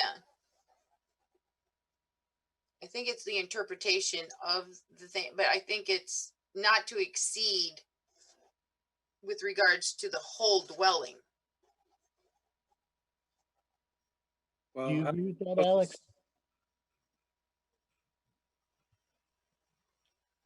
Yeah, that is, hold on, I just left it and I'm headed back to it. It says setback reduction appeals may only be granted to the minimum extent necessary to accomplish the purpose of the appeal. Setbacks may not be reduced by setback reduction appeal to less than the following absolute minimum setbacks. And then for the rural zone, it gives side and rear of 10 feet as the absolute minimum setback. So 12 is logical. Within the allowed. Right. Yeah. So Patricia, can you tell me again how you're reading this, the 20% of a setback requirement? Well, I don't think that they take that 20, would you say 20 feet, and then cut it up into 20%. How do you interpret it? Len, we've done this like so many times with the 20%. I agree with you, Patricia. When I was, going over his application and looking at everything, I thought, I agree with you. I thought it meant of the whole structure. So I think we're okay. It's 20% of a setback requirement. Requirement's 20 feet.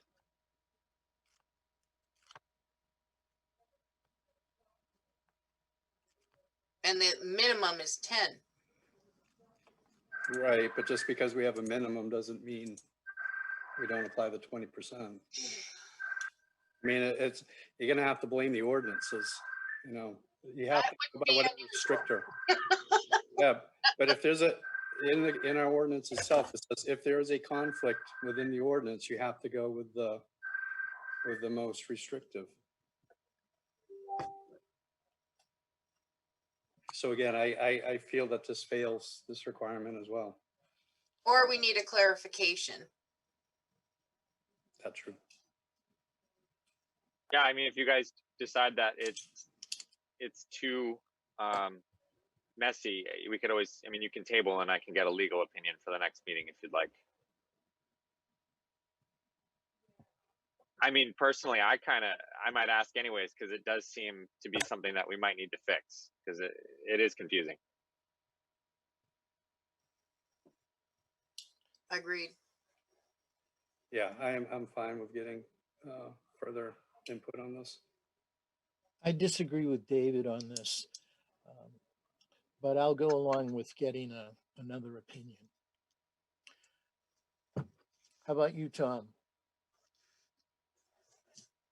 If you're gonna get the legal opinion, I guess we ought to throw in primary residence and the same opinion. No, You're getting ahead of the cart here. yeah. We got to get the legal answer first. I think that might be what Tom is saying, just a legal interpretation of primary year-round residence. Alex, how long will it take you to get the answer? I would say within 48 hours, typically. And how should we proceed then? Should we table this? Yeah, For if you're how looking long? for additional information, a legal opinion, you would want to table till the next meeting. Okay. Okay. Everyone in agreement? Agree. Yep.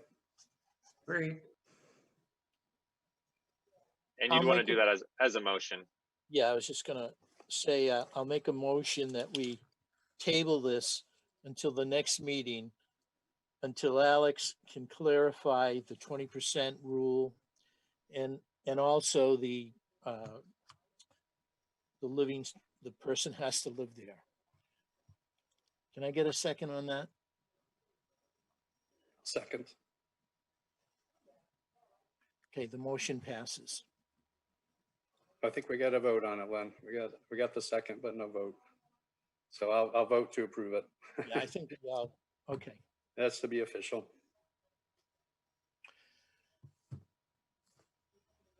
Well, Robert, unfortunately, we've run into this question that we can't seem to agree on, so we're going to have to postpone it until the next meeting. Well, I Alex. understand. I'd like to say it's been a pleasure to meet the board. And I thank you very much for your time and attention to it. It's been very thorough. And we'll hope for the best with Alex's investigation. Thank you. Alex, is this something that when you get the answer that we can notify Robert of it? Not whether we agree. Yeah.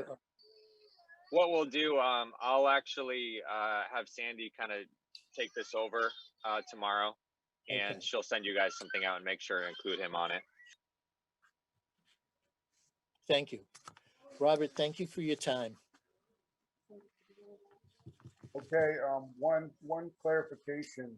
Go ahead. The information for the site walk was sent to our previous address in Casco. Any material that you need to send to us should be to my Otisfield address. We have since, I went through the Casco assessor's office and found that address and assigned it to, gave it to our assessor. So that should be corrected in our records now. We just didn't have notification of that address change. So you have the new address now, or? Yes, I gave it to the assessor. So they will have updated it by now. Okay. I'll look right now. Okay. Alex is gone. Yes, Otis Field is the address in this assessor's database now. So any lists run from that will have your current address. All right, well, once again, thank you very much. Thank you. I'll pop in. It's how I could throw a rock from this property up to the town office, so it's pretty easy for me to drop in. Okay? Thank you. All right, thank you Thank you for very your much. patience.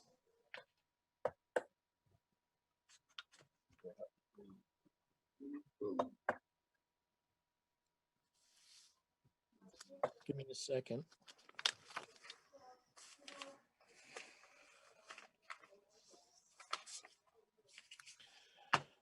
Okay, the next piece of business is an application from Jessica Bates. Jessica's looking for a conditional use permit for Takeout Cafe in the LRR2 zone and a variance provision for non-conforming use. And my notes from the site walk. On 5/15, we did a site walk of the property In attendance were Len Sorelli, Tom Hennessy, Jessica Bates, the owner, Greg Dean, the observer. Your next door neighbors, I didn't get their name. You're muted. Yeah, my neighbors Bethany and Jeff Perkins. I believe they share the same last name. Bethany and Jeff, Bethany Perkins. Okay, well, they expressed that they were in favor of your idea. Property is located at the intersection of Cape Road and Hawthorne Road, across the road from the Hawthorne House. There is parking for 6 to 7 vehicles, with more accessible if needed. Jessica and her partner, who is a chef, want to open a takeout and delivery sandwich business in a small part of the barn that's attached to their home. Jessica plans to promote their business on social media. No signage will be used except on the property. Jessica is still waiting for the bank to approve their loan to build a commercial kitchen. There'll be no eating inside or outside the property. Delivery will be available. Next door neighbors had no objection. The Hawthorne Historical Association had no objection. There is a small library across the street, which can have up to 6 or more cars parking in front of the library. The Hawthorne House is sometimes rented out for functions. Jessica plans to sell flowers just outside of the business. Then the proposed hours will be 11 a.m. to 7 p.m. Do you also sell eggs, Jessica? Yeah, they go pretty quickly. So when I have them, I put them out. Okay. And right across the street, I believe it's in Casco, just a beautiful river there. It's a beautiful spot. Just a clarification, the loan that we applied for has been approved at this point. And then the spaces in front of the Hawthorne House, it's a large parking area, but only 2 spaces over there belong to the Hawthorne Association, and they've given us approval to use them if there's ever overflow. The library and the Hawthorne House are they're associated with one another. I guess my concern was, what if the Hawthorne House and the library, what if it's rented out for a wedding or something? Where do they park? It's rare that the Hawthorne House at this point is rented due to the instability in the floor structure. I'm on the board of the Hawthorne House, so we're working on renovations now and fundraising for renovations. We're about halfway there, a little over halfway to $75,000. I think that the long-term plan for that has been, and this is in the works, and it's privately owned property, so we'd have to ask permission. But I know in the past, the ball field by Tallwoods, I'm not sure if you're familiar, in South Casco. I'm not. It's just up the street down a little dirt road. There's an old ball field that's rarely used. And I know that the Hawthorne Association is planning on asking that landowner if there could be possibly occasional use of that land for parking in South Casco. It's just about a quarter mile down the road. So yeah, parking's always been an issue over there, which is why there tend to be not so many functions. Your application was very thorough. Thank you for that. But would you take a minute or two? You don't have to read everything, but just kind of tell us what your plan is and, you know, what your philosophy is and about how your mother sold baskets and so on. Sure. Both of us are from the Raymond. Well, I'm from Raymond originally. I grew up in this house, and Pat's been, we both lived in, well, you lived in Raymond for a couple of years as a kid, from the Lakes region area. So this house was owned by my father for 40 years. My father and mother, my mother did pass away several years ago, but I've lived outside of Maine most of my adult life, but 2 years ago I moved home to purchase the house because it was going to go on the market. So my father lives up the street. My mother used to have a small basket studio in the barn in the space that we're thinking of turning into the kitchen. And it was built at that time, kind of a few walls were put up in order to make it a space. It received mostly foot traffic from Migas Lodge and, you know, summer people. It wasn't open in the wintertime. And yeah, we're planning, the hope is, you know, that we will turn the basket studio itself, which is a quite small space, into a small commercial kitchen, and then create a waiting area with the remainder piece of that small footprint in the barn for takeout, you know, a takeout kitchen with a small menu using fresh local ingredients, hopefully using native Maine, staying away from, you know, single-use plastics, trying to get farm-raised meats from the local area, grass-fed beefs if we use beef, free-range chicken, that sort of thing, and some vegetarian options as well.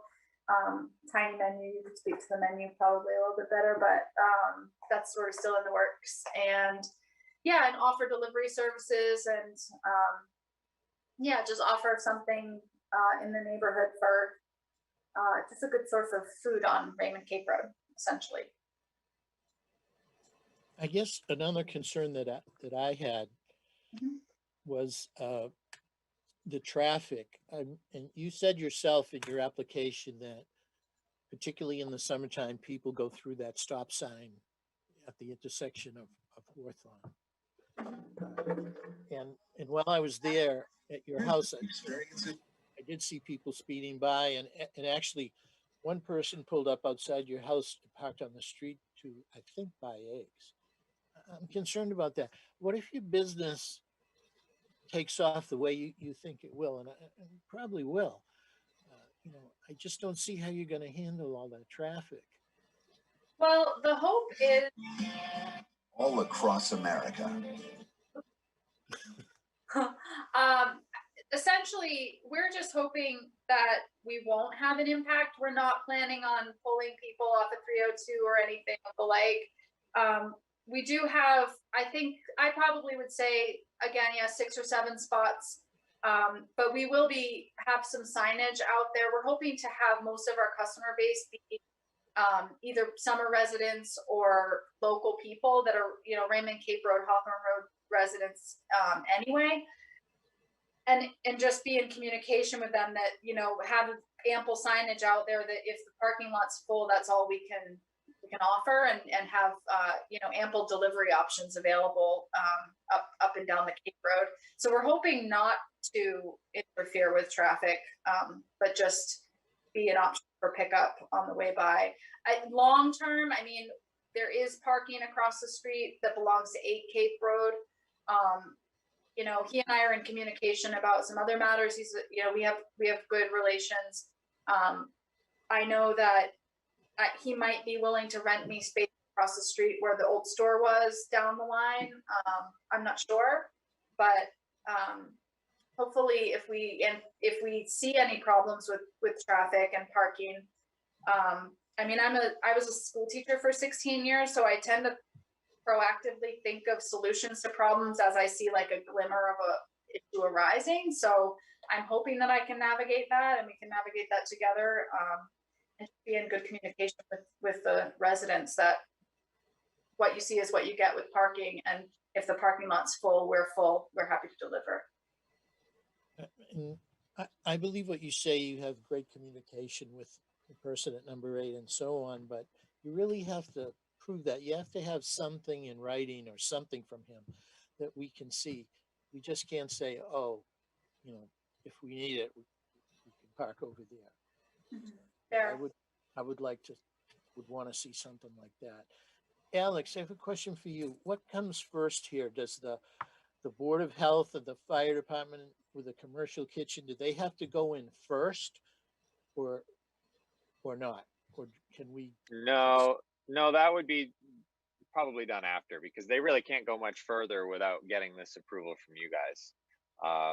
Once they have that, they could move forward with that option. And I mean, it is kind of an interesting one, because if someone wants to just put a second kitchen in their house, they can do that. So realistically, they probably could put a commercial kitchen in. It's when we have stepped into the takeout, you know, portion of things, and you know, they also wanted to possibly explore the idea of, you know, doing catering, offsite catering. So the way I viewed this was as a home occupation.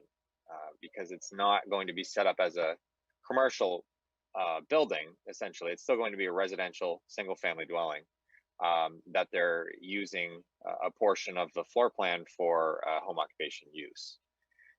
So since this is in shoreland zone, it needs to meet the specific definition of home occupation. And if it doesn't, then it requires ZBA approval as long as they meet the requirements of a home occupation, which is kind of broad, but also kind of specific in certain areas. So how this would work is they would need to meet those home occupation requirements with their business. If it ever goes beyond that, then they'd have to come back to the town and adjust things. And they may not even be able to go beyond that. But that's kind of the first step. And they would need to do that before they get any approvals through the state, through, DHHS or whatever. Just to say another piece of that,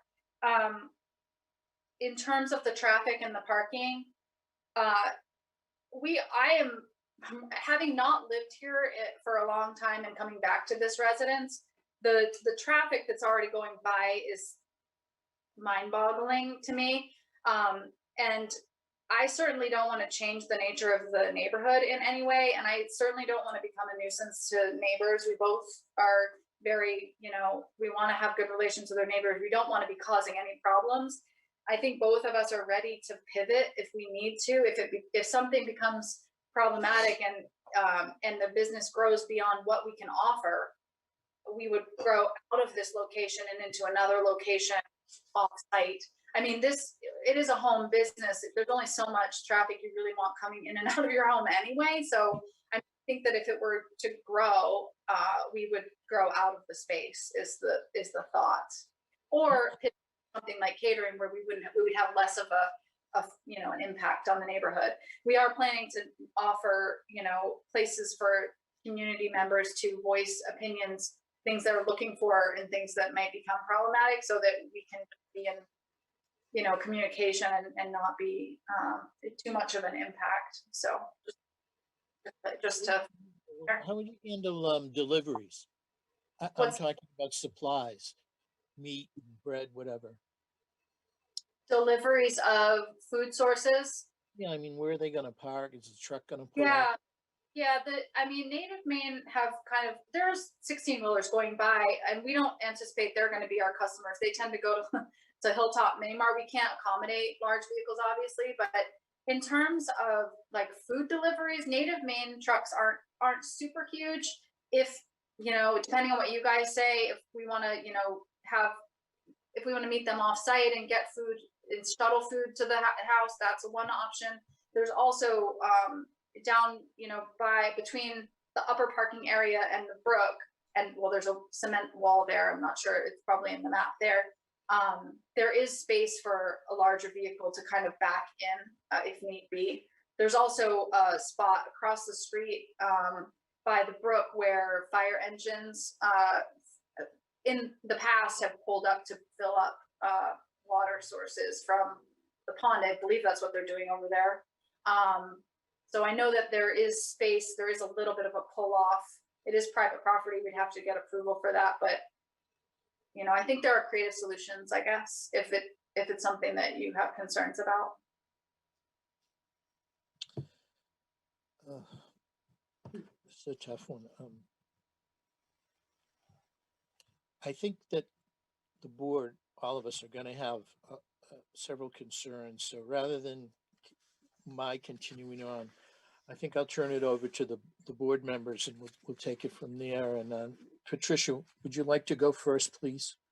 Well, with regards to this parking, it is strictly a takeout or delivery location. So is there a minimum requirement for this parking? Because 7 sounds like quite a bit for like pickup.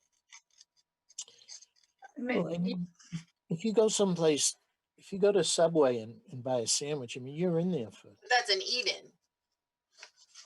But if you're taking it out, you're still in there while they're making it and whatever.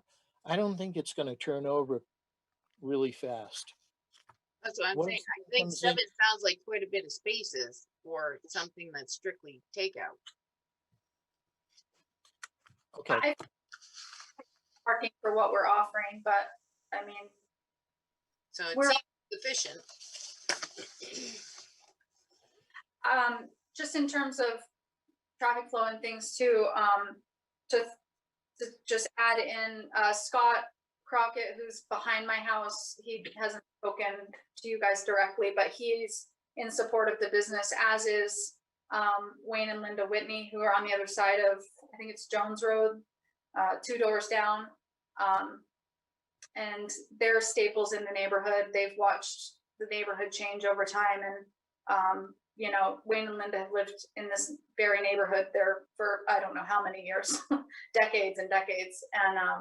And they're both pretty excited to have a food source. Wayne was saying Linda doesn't cook for him anymore, so he was excited to buy some food. So there's support in the neighborhood from the people seemingly who would be most immediate.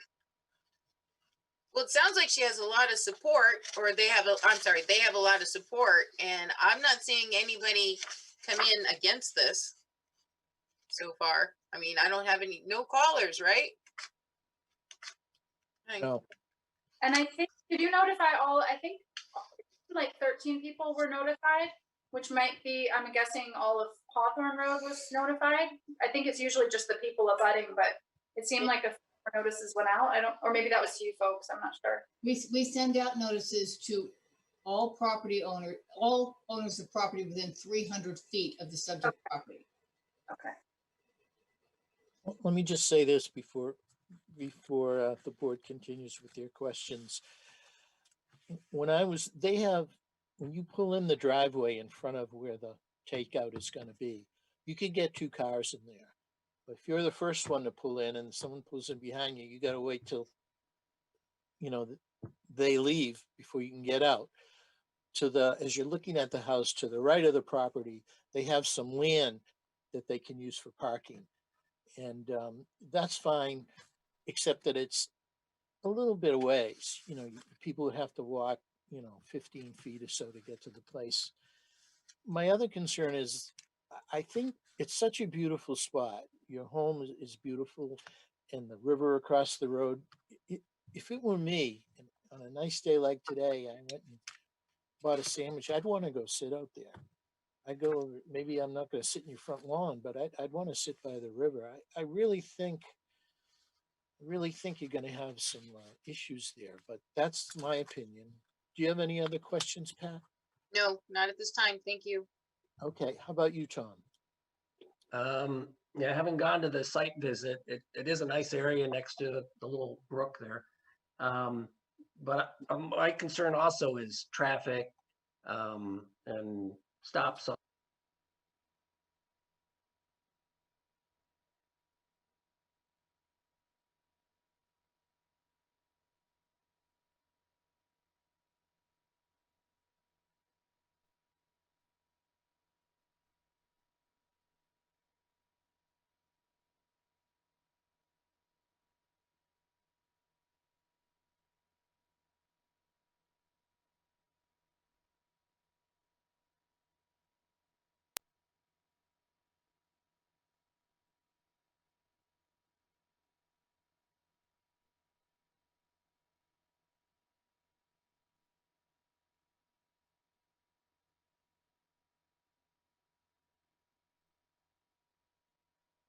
Not as intense as you would think, because it's a home occupation. So that's going to say, in addition to the off-street parking provided to meet the normal requirements of the dwelling, adequate off-street parking shall be provided for the vehicles of each employee and the vehicles of the maximum number of users the home occupation may attract during peak operation hours.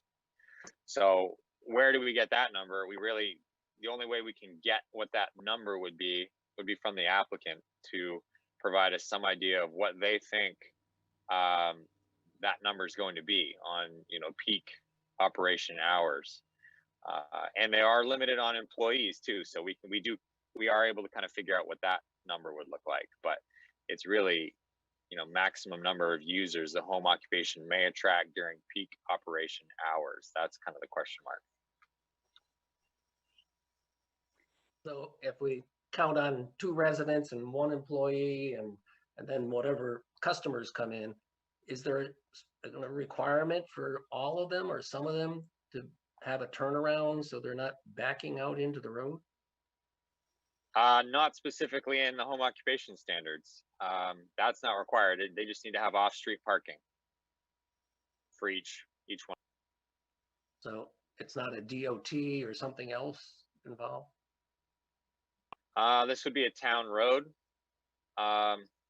So we could check with Public Works, but I would be surprised. I think there's state law that says you can't back into a private or public way, but I'm not sure if that's necessarily something that we can work with here. Okay. I just, it was a strange intersection where it tees in and only 2 of the, roads have stop signs. It's Yeah, confusing.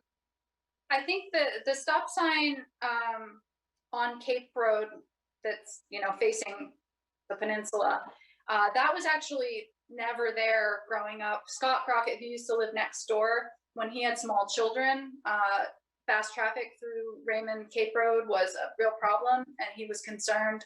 And so he had that stop sign put in essentially just to slow traffic, knowing that people might not stop at it, knowing, people that are visiting, driving fast cars. I almost think that having a business in that spot would improve traffic conditions in a couple of ways.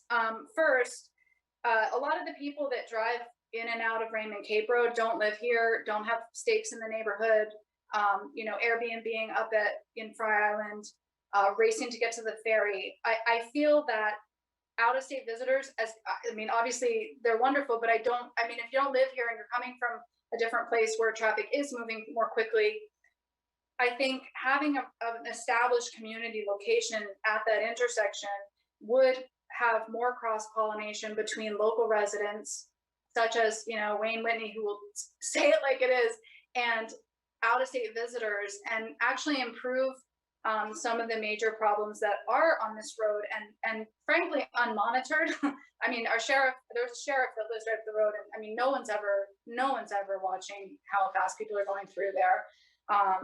People are, they've got their souped up cars and they're racing through. I think that having a local establishment where there's dialogue about the safety concerns on Raymond Cape or on Cape Road would be actually quite beneficial. There was also, in terms of sitting by the brook and wanting to kind of linger, there's a couple pieces there. The Hawthorne Association has told us, and this is something, I don't know if this will come up the process and cause even more problems, because we obviously wouldn't do it if it did, but they've said, because I'm on that board and I was just speaking with them the other day, and that if there was ever overflow where somebody did want to sit down and have a sandwich, maybe an elderly person that wanted to just sit for a moment, they would be open, because they've wanted to kind of have more kind of traffic in through the Hawthorne House to kind of show what's going on there and have maybe rebrand a little bit so that there is more community support, financial support for that building and just maintaining the building. And they've said that it wouldn't be a problem for us to put, a few little cafe tables in the Hawthorne House if there was overflow. That's way down the line. I don't think we intend on spending any money on that essentially, but if it became a problem, there is a creative solution there. Not to go long-winded, but I have a lot. There's also the 8 Cape Road across the street.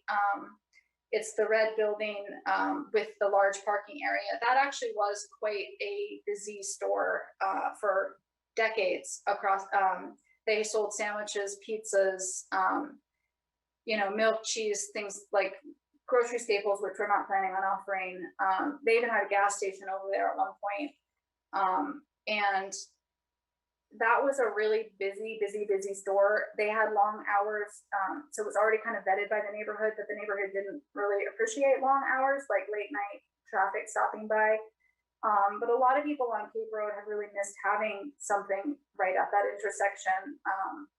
And though time has changed this neighborhood a little bit, I think there's something lacking from not having that across the street anymore. And I think this could maybe add something of value to the neighborhood that maybe could improve safety on Cape Road. That's all.